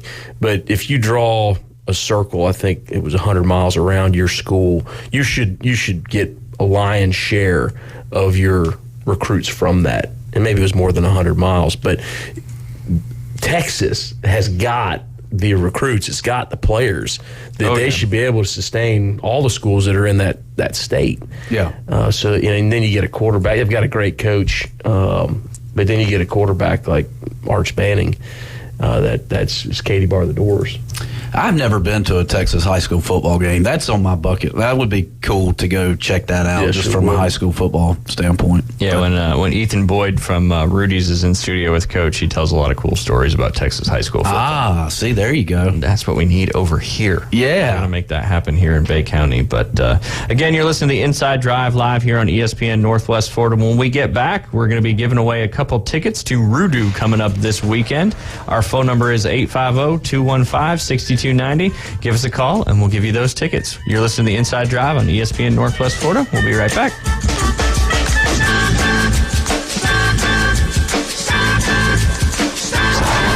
ESPN Northwest Florida. The tradition continues. That ball is going to be out of here. The Atlanta Braves play here. Bombs away! The Atlanta Braves are back and making a statement. At first slide, 2 RBI triple.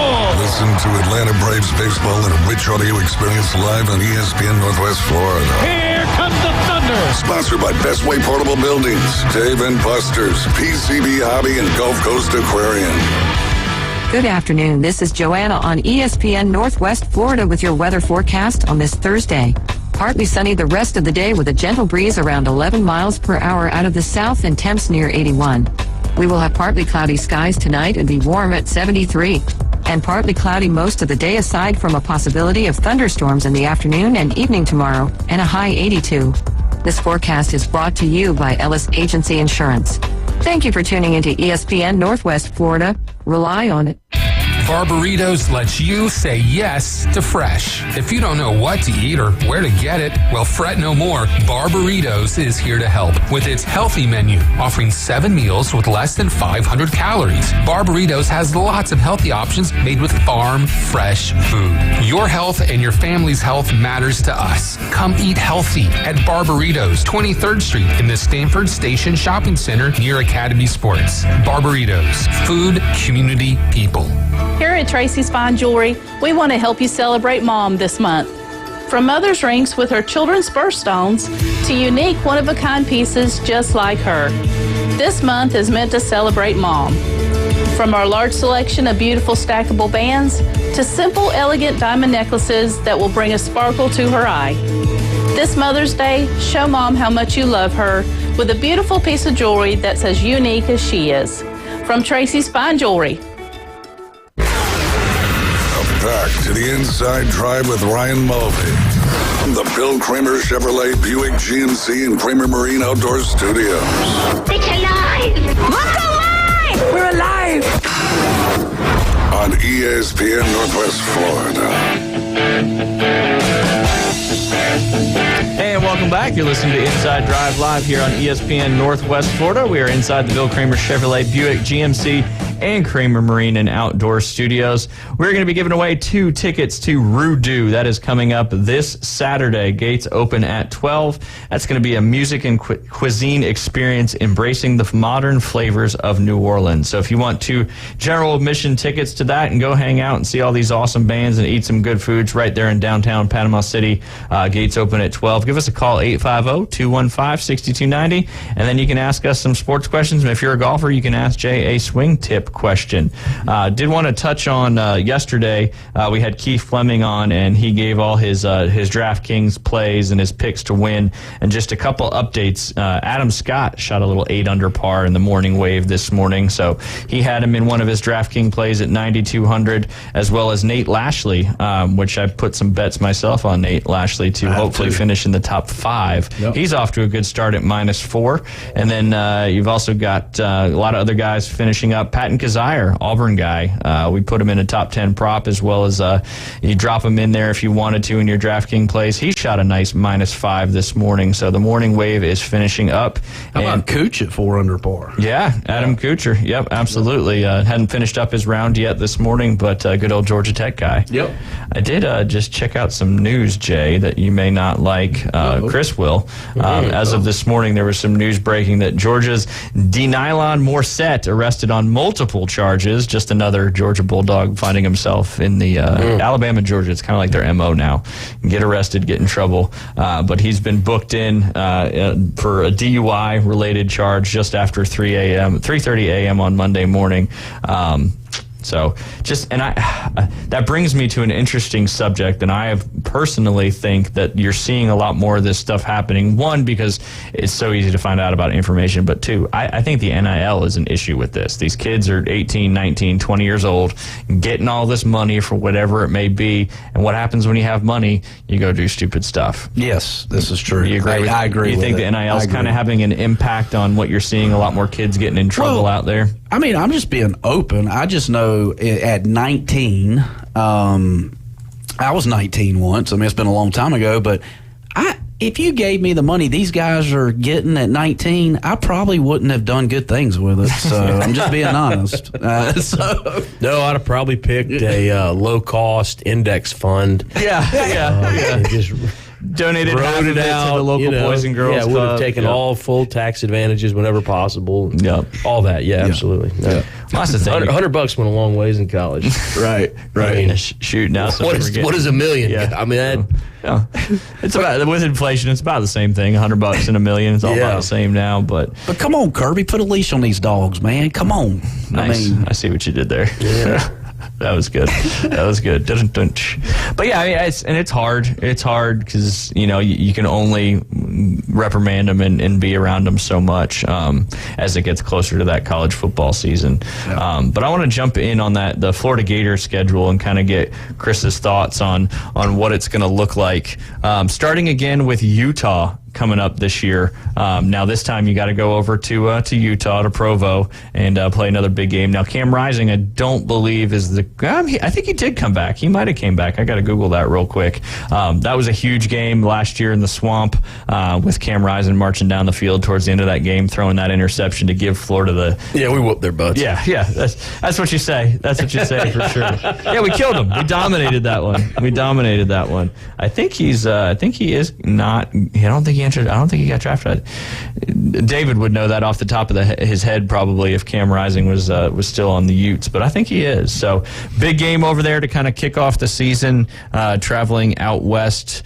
Dub in that one, or you think I could go either way? Well, it could definitely go either way, but I like our chances against Utah out west.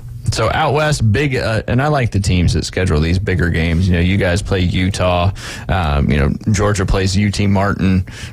We haven't always done that. No, that's true. We have not. It's usually been Sister Mary School for the Blind first couple games, but the first game last 2 years is good competition. Well, I tell you, they're the nicest fans I've ever met. Utah. Oh yeah. I mean, I was giving them every chance not to be nice tailgating before, but they were just. Just cordial and kind. Happy to be there, yeah. It was amazing. I've never seen anything like. Of course, we're used to going up against Tennessee and Georgia, so it's a different ball game. We know. Every time I think of Utah, I think of my cousin Vinny, the Utes. The Utes. Yep, the Utes of the world, yeah. That's such a great. We actually watched that movie in business law in college, which was pretty cool. Yeah, it's a good movie. Then you come back home against McNeese State. I know that's a big dub. Then the third game of the season, right off the get-go, playing Tennessee at home. That's going to be a big, if you go out to Provo, you win that football game, got a lot of momentum, take care of business against McNeese State. But then unlike Georgia, Georgia is playing South Carolina that week, but a little different playing South Carolina than Tennessee. Luckily, it is at home against the Swamp. That's going to kind of set the tone early for that SEC East standings. What do you guys think about that one? Well, so we're going to be there cheering them on. And so that's going to give them an added advantage. Of course. They can hear it. They can hear it from way up in the nosebleeds. I can't, growing up in the time or going to school at the time I did, and we did lose to Tennessee in the Swamp. One of my first games I ever went to was brutal. But we've beat Tennessee most over the last 20 years or so. We've definitely had the advantage there. So it's hard for me to think that we're going to lose that game because we shouldn't. But obviously they're a great team and they could certainly pull it out. But I like our chances there too. Well, that would be, you guys win that game, you're really setting the tone for that big matchup down the line against the Bulldogs. Then after that, go slow down a little bit against Charlotte, which is, they're not horrible, but they're not great either. And then you got to go at Kentucky. If it was at home, I think I'd feel more confident about it. But, Kentucky, Stoops has done a great job over the last 5 years, and, they've been playing a good system. And if their quarterback is back, which I think he may be, that may be a tough one. You got Devin Leary over there. And you talking about their 5th-round quarterback, Levis, coming back? Oh, no, Devin Leary. Leary. He's the transfer from NC State. Auburn was going after him pretty hard. But, Will Levis, he is gone, which was kind of surprising that Tennessee took him. But, Devin Leary's their quarterback now, and you got to go up there to Lexington. And I know the morning producer, Schmitty, he's a huge Kentucky fan. But if you win all your games going up to that one, what do you guys think about that? Traveling up there to Kentucky. Should be a dub? Yeah, absolutely. Okay, so right there, again, I can't, just from my experience with the Gators, I can't. I mean, we're going to beat Tennessee, we're going to beat Kentucky. There's been some. It just hasn't. The Kentucky game last couple of years hadn't really been what it has historically been. It's been too close. It has. Yeah, it really has. Yeah. Well, and the Tennessee game last year. Yeah. That seems to happen a lot with Vandy. People kind of play down to the Commodores up there, but let's don't stop at Vandy. I can't, Oh, we're not stopping. Don't you worry. Okay. Vandy will take that as a dub. So if you beat Tennessee, now you're 6-0, off to a great. That's it. we're good there. feeling pretty good about the season. The half-season update. Half-season undefeated, 6-0, and you're tied for first in the SEC probably East top as 10 well. team at that point. Yes, definitely. Definitely. With planning our national championship. Yeah, where's the national championship game this year is really what I need to know. And then after that one, you got to go up to Columbia, South Carolina, right there by the Cockaboose there in downtown Columbia. A cool spot if you've never been to a game at Williams-Brice. It's the hottest I've ever been is in Williams-Brice. We've talked about this, Ryan. Columbia, tell everybody, so Columbia sits in a bowl, right? Oh, yeah. Absolutely. And the stadium is down at the bottom of that bowl. So is the baseball stadium. It is. It's hot as blazes. I've been there, and I remember there was a hurricane in the Gulf. It was like September 2008 or something. Georgia's playing South Carolina. Dude, it's 130 degrees. There's no wind. That was the hottest I've ever been in my whole entire life, including, being down here. We've got their number. We whoop them. There you go. There you go. 7-0. I think South Carolina was top 10. Not that long. Maybe it wasn't last year, but maybe the year before. And we just whooped them. Yeah. I mean, it was not even close. I've been to some fun games at Williams-Brice. I wasn't an Auburn fan yet because I hadn't met Beth at the time, but when Cam Newton went on his Heisman run and they won the national championship, I had a chance to be at that game. Yeah. That was loud. That was fun. Oh, yeah. Another Gator. Yeah. Cam Newton. Yeah, exactly. Another criminal Gator. We've had more quarterbacks come and leave the Florida program. They've ended up in the pros and done well. Yeah. And then some of those Florida Gator players end up in the clink for the rest of their lives, but that's neither here nor there. All right, so let's get on to Georgia. Yeah, let's move right on to the world's largest cocktail party, which I know you're not technically allowed to call that anymore. Both teams... What are you supposed to call it? The world's largest cocktail party.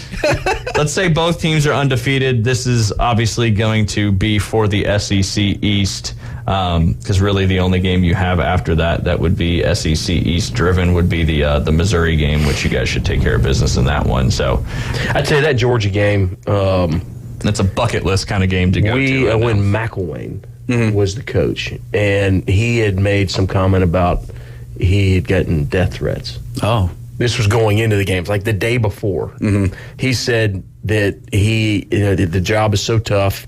Head coach of the Florida Gators is such a tough job that he's actually been getting death threats. If y'all remember that. Yep. Oh my God. The team, it seemed like, and it was evident going into that game that the team had just kind of just given like this. We don't, have any faith in our coaches.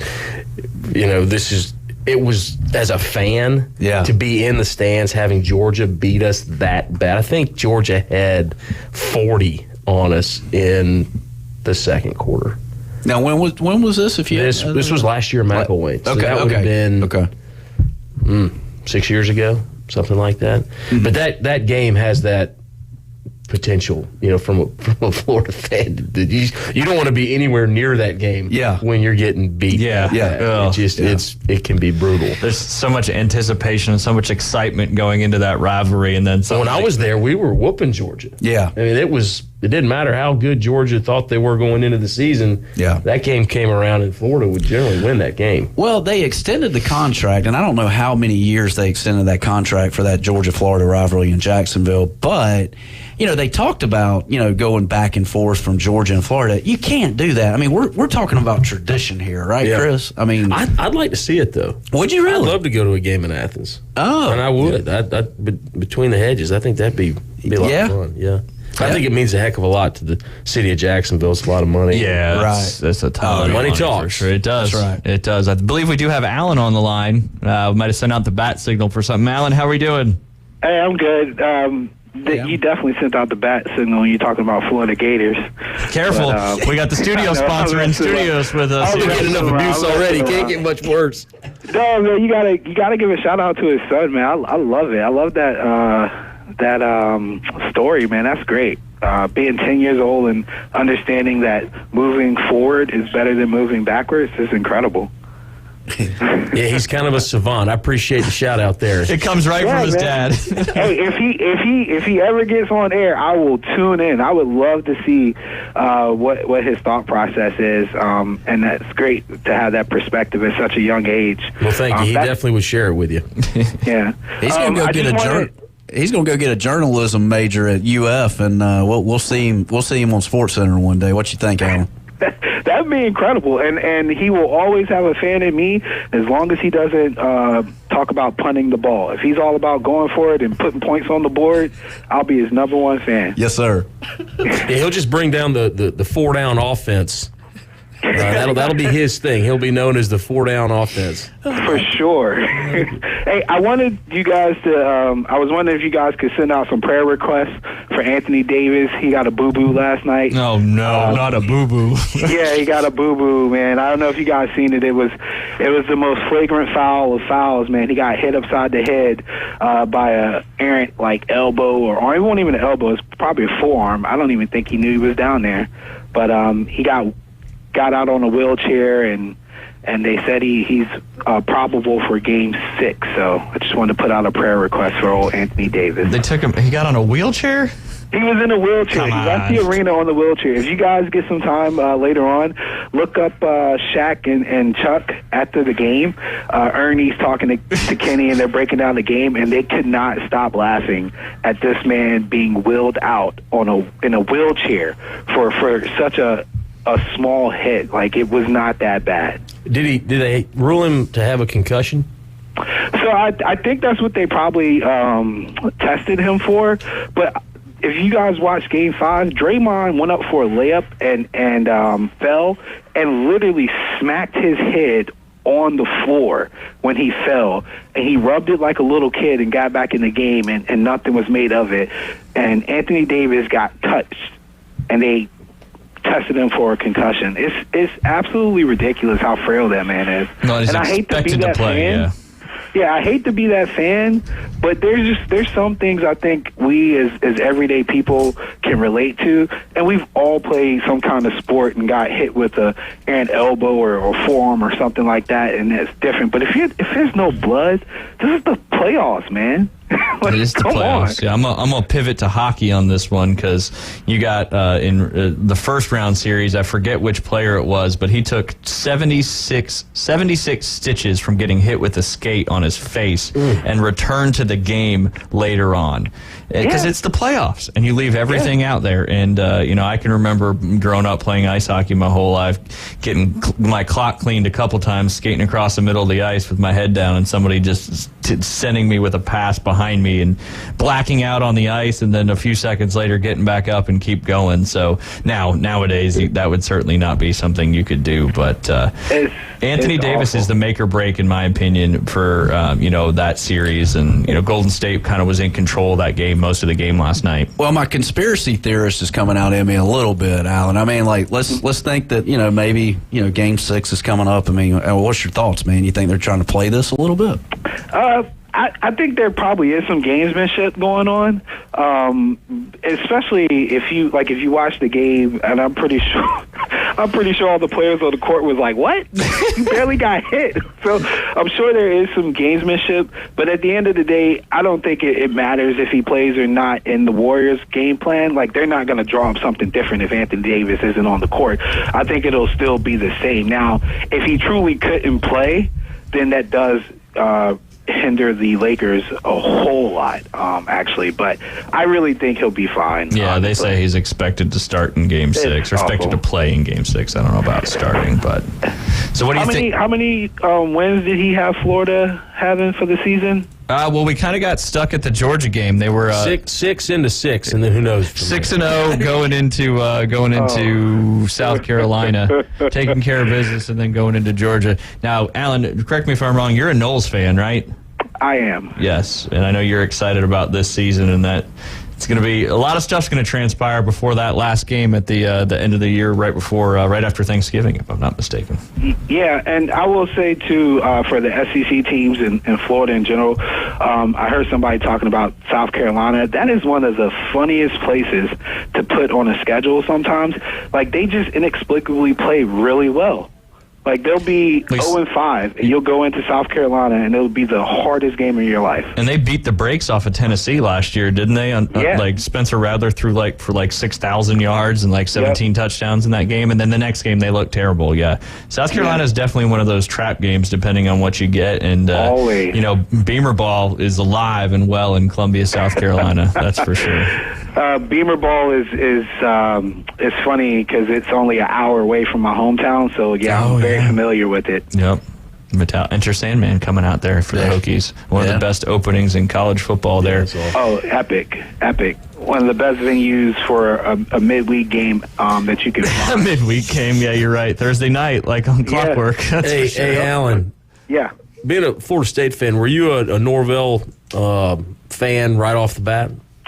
I was not. I wanted Deion Sanders for obvious reasons that I grew up watching him, and then he's like my favorite player. And the charisma, I thought, what better than a former player to restore us to the glory years. But I'm a small coach lover or small school lover, and Memphis football is kind of a small school. Same with Napier, coming from Louisiana, Lafayette. Mm-hmm. Like, I was familiar with him. So I was familiar with Norvell. I just didn't think his concepts would transfer to Power 5 football, because it's really is some differences in Power 5 football, especially when you're talking about offensive schemes and things like that. Like, you have to have the athletes to execute at the Power 5 level. So you can get an air raid on any team, but if you ain't got athletes to execute it, there's a huge difference between Tennessee and the first couple years that we had at Florida State trying to run a spread offense, even with Taggart. Like, it just looked bad because we didn't have the talent. But you've got the talent at the quarterback position now, that's for sure. Yeah, that was what I was going to say. Developing Travis has been amazing. I would have never in a million years projected him to be a potential first-round quarterback, and that is truly Napier's baby. He did that as a coach.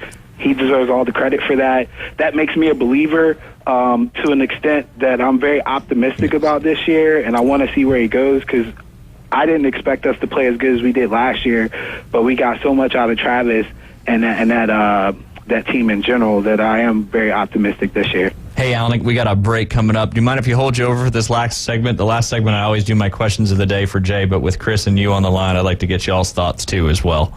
Sure. All right, absolutely. You guys are listening to Inside Drive live here on ESPN Northwest Florida. We'll be right back.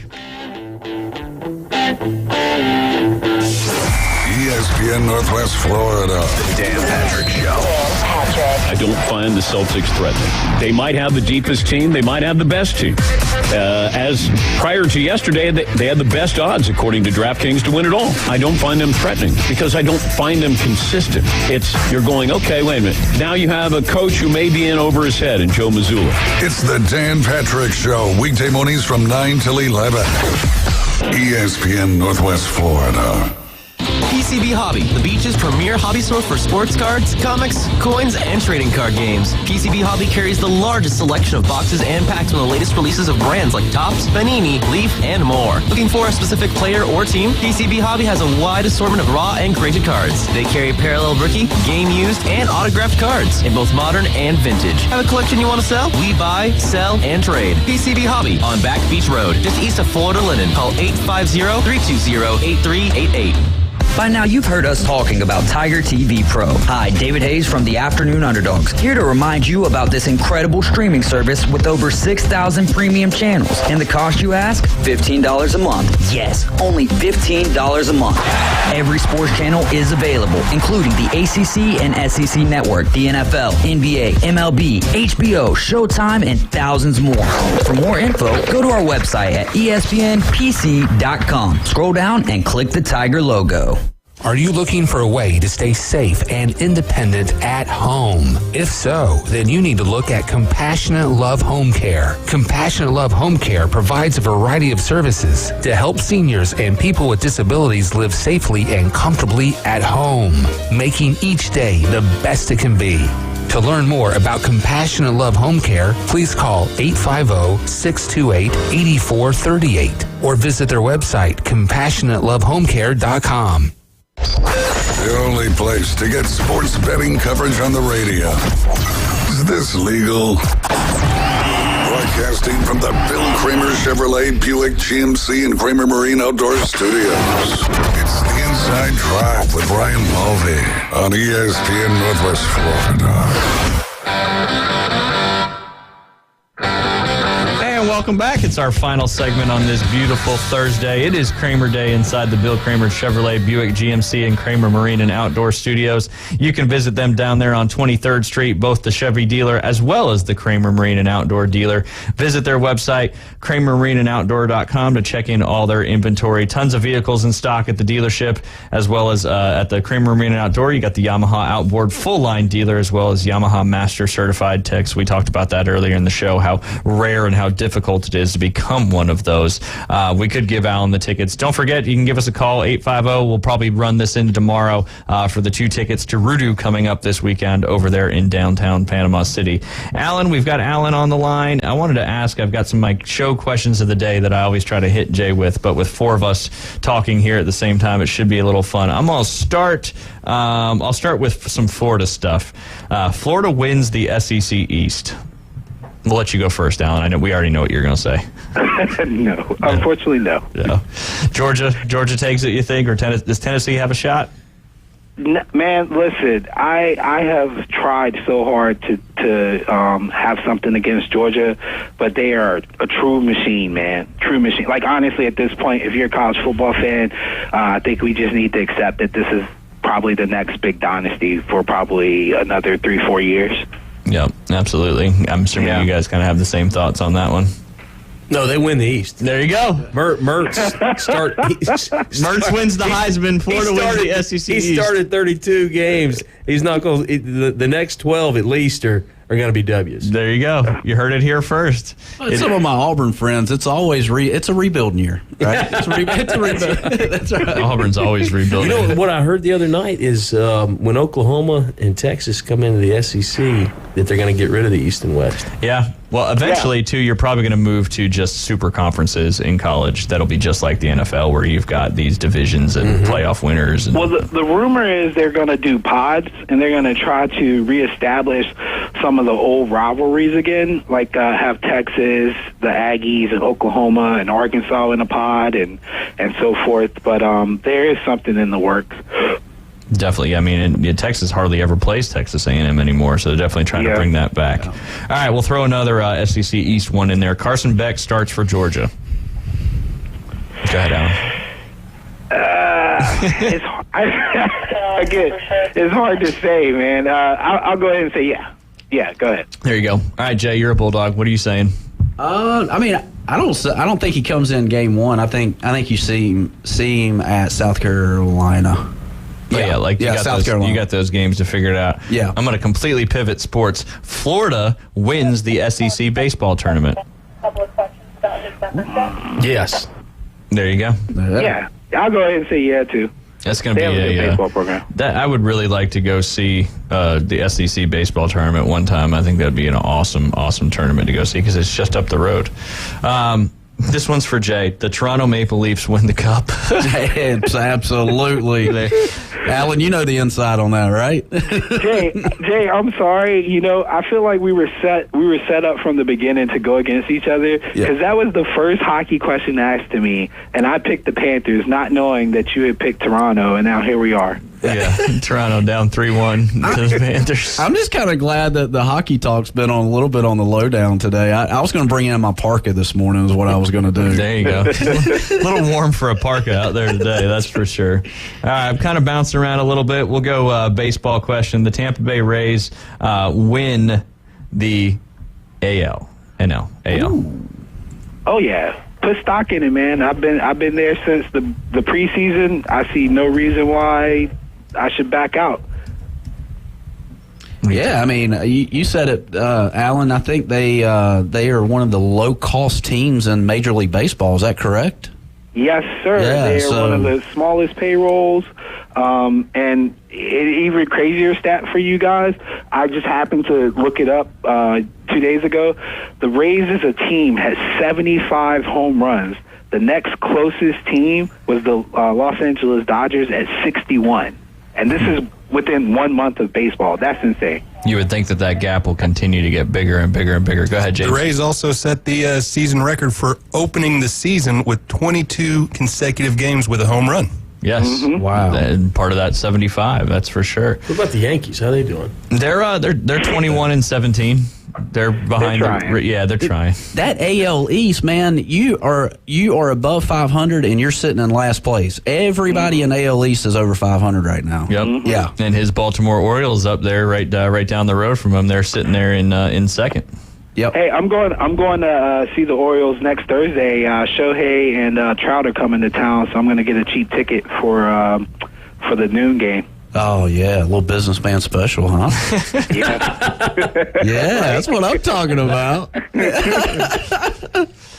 Oh, man. I am all over the place with these questions. So the next one, the Jags are a serious contender for the AFC Championship. No. What do you think, Jay? Say that one more time. The Jacksonville Jaguars are a serious contender for the AFC Championship. The AFC is completely loaded with quarterbacks. Yeah. You've got it's the AFC, the NFC. There's such a huge drop off between quarterbacks. Yeah, I'll give the Jaguars a little bit of leeway. I think they make it somewhat into the playoffs. Well, they made the playoffs this past year and ended up winning a game, so that was pretty exciting. I'd say let's make it a little easier. Do they even win the AFC South? Ooh, that's a good one. Yes. I think so, yes. I think they, talent-wise, even with the big-time rookies coming into the other teams in the AFC South, I still think talent-wise, they added another good running back in the draft. And they got some more weapons for Trevor Lawrence now. And great coach, great quarterback, great running back. Yep. Absolutely. And the fan base over there is excited. I'm excited to go to a Jags game again this year because the Niners are going to be heading to Jacksonville again. They were there 2 years ago, but Jacksonville is going to be another a lot different team than they were 2 years ago, that's for sure. Are they still making coffee right there by the Jaguar Stadium? You got that huge coffee plant right there. I always remember that. Every time I go to a game over there, I'm like, that coffee. You walk between the landing and the stadium. You went right by Maxwell? Yeah. Okay. That's good to know. That whole area is expanding, though. They're really doing a lot with the stadium around. Well, and that's the first time, 2 years ago, was the first time I'd ever been to the stadium there in that whole area in Jacksonville, and it was pretty cool. I love going to a Niners away game because the Niners fans just take over everything. It's so much fun, especially for the kids. It's ridiculous. We were walking down those streets under the overpasses with everybody cheering and doing the drums, and Liam's looking around. He was 6 at the time, and he's like, this is the best day of my life. He goes into the stadium, we go in with all the Niners are coming out, and he looks at me and his eyes just get big, and you could just tell that he'll remember that day forever. And then of course we had to go to the Falcons game this past year and lose, but he caught a ball from Deebo Samuel in warm-ups and threw it back to him. So cool. That was pretty special. That's so cool. That was pretty special. Nice. But we'll keep it in NFL. The Eagles return to the Super Bowl. No.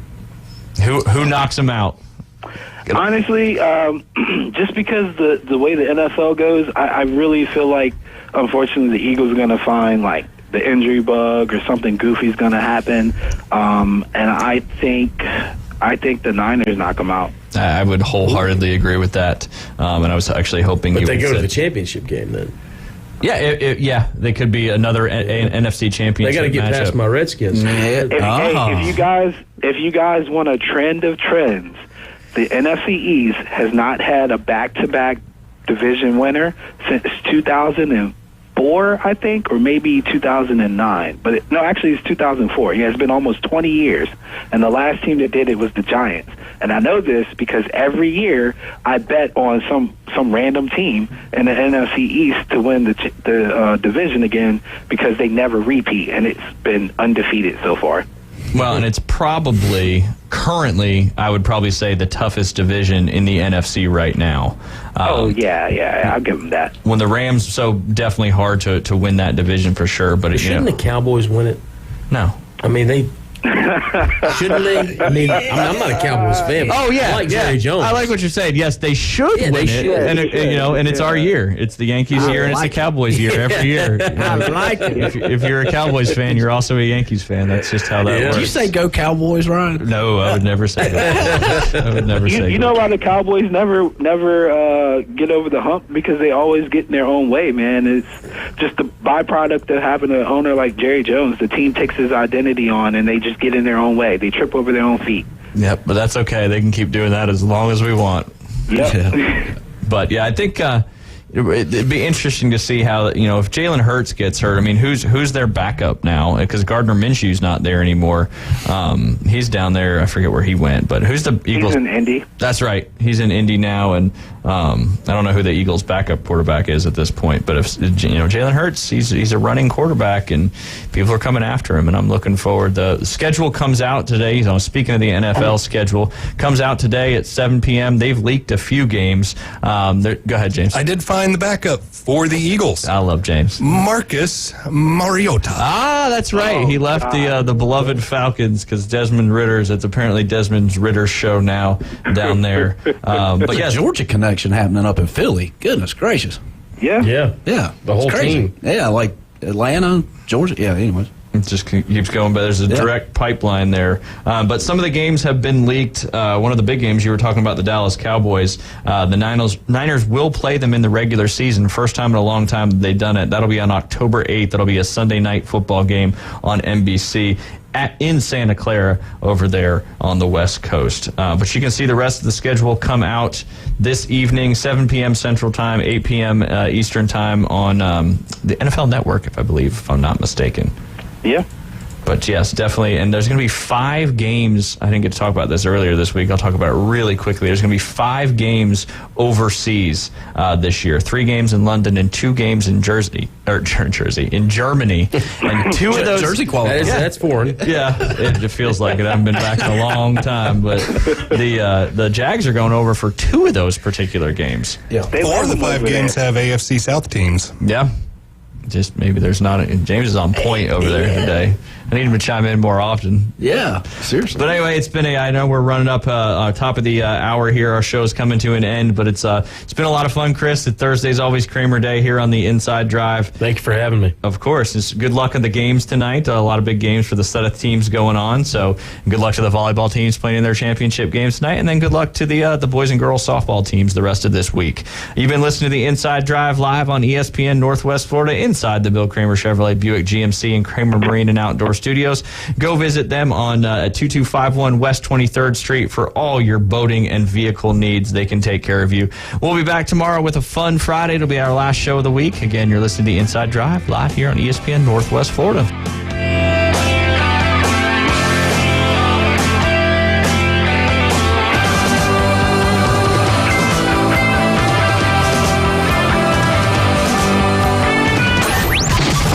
ESPN Northwest Florida.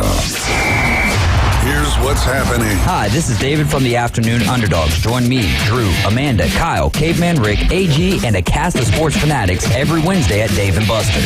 While we are broadcasting the entire show live on location, enjoy half-price games, half-price cocktails, plus win Dave & Buster's game cards, and just for stopping by, free ESPN Northwest Florida swag. See you Wednesday at Dave & Buster's. Good afternoon. This is Joanna on ESPN Northwest Florida with your weather forecast on this Thursday.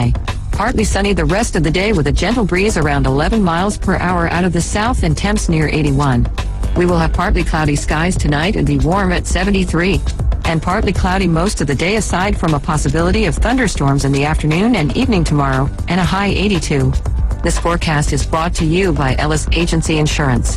Thank you for tuning into ESPN Northwest Florida. Rely on it. By now, you've heard us talking about Tiger TV Pro. Hi, David Hayes from the Afternoon Underdogs, here to remind you about this incredible streaming service with over 6,000 premium channels. And the cost, you ask? $15 a month. Yes, only $15 a month.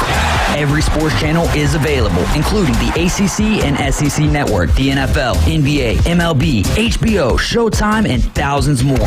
For more info, go to our website at ESPNPC.com. Scroll down and click the Tiger logo. WGSX Lynn Haven, WTOT, W271DM Mariana, WVLQ Port St. Joe.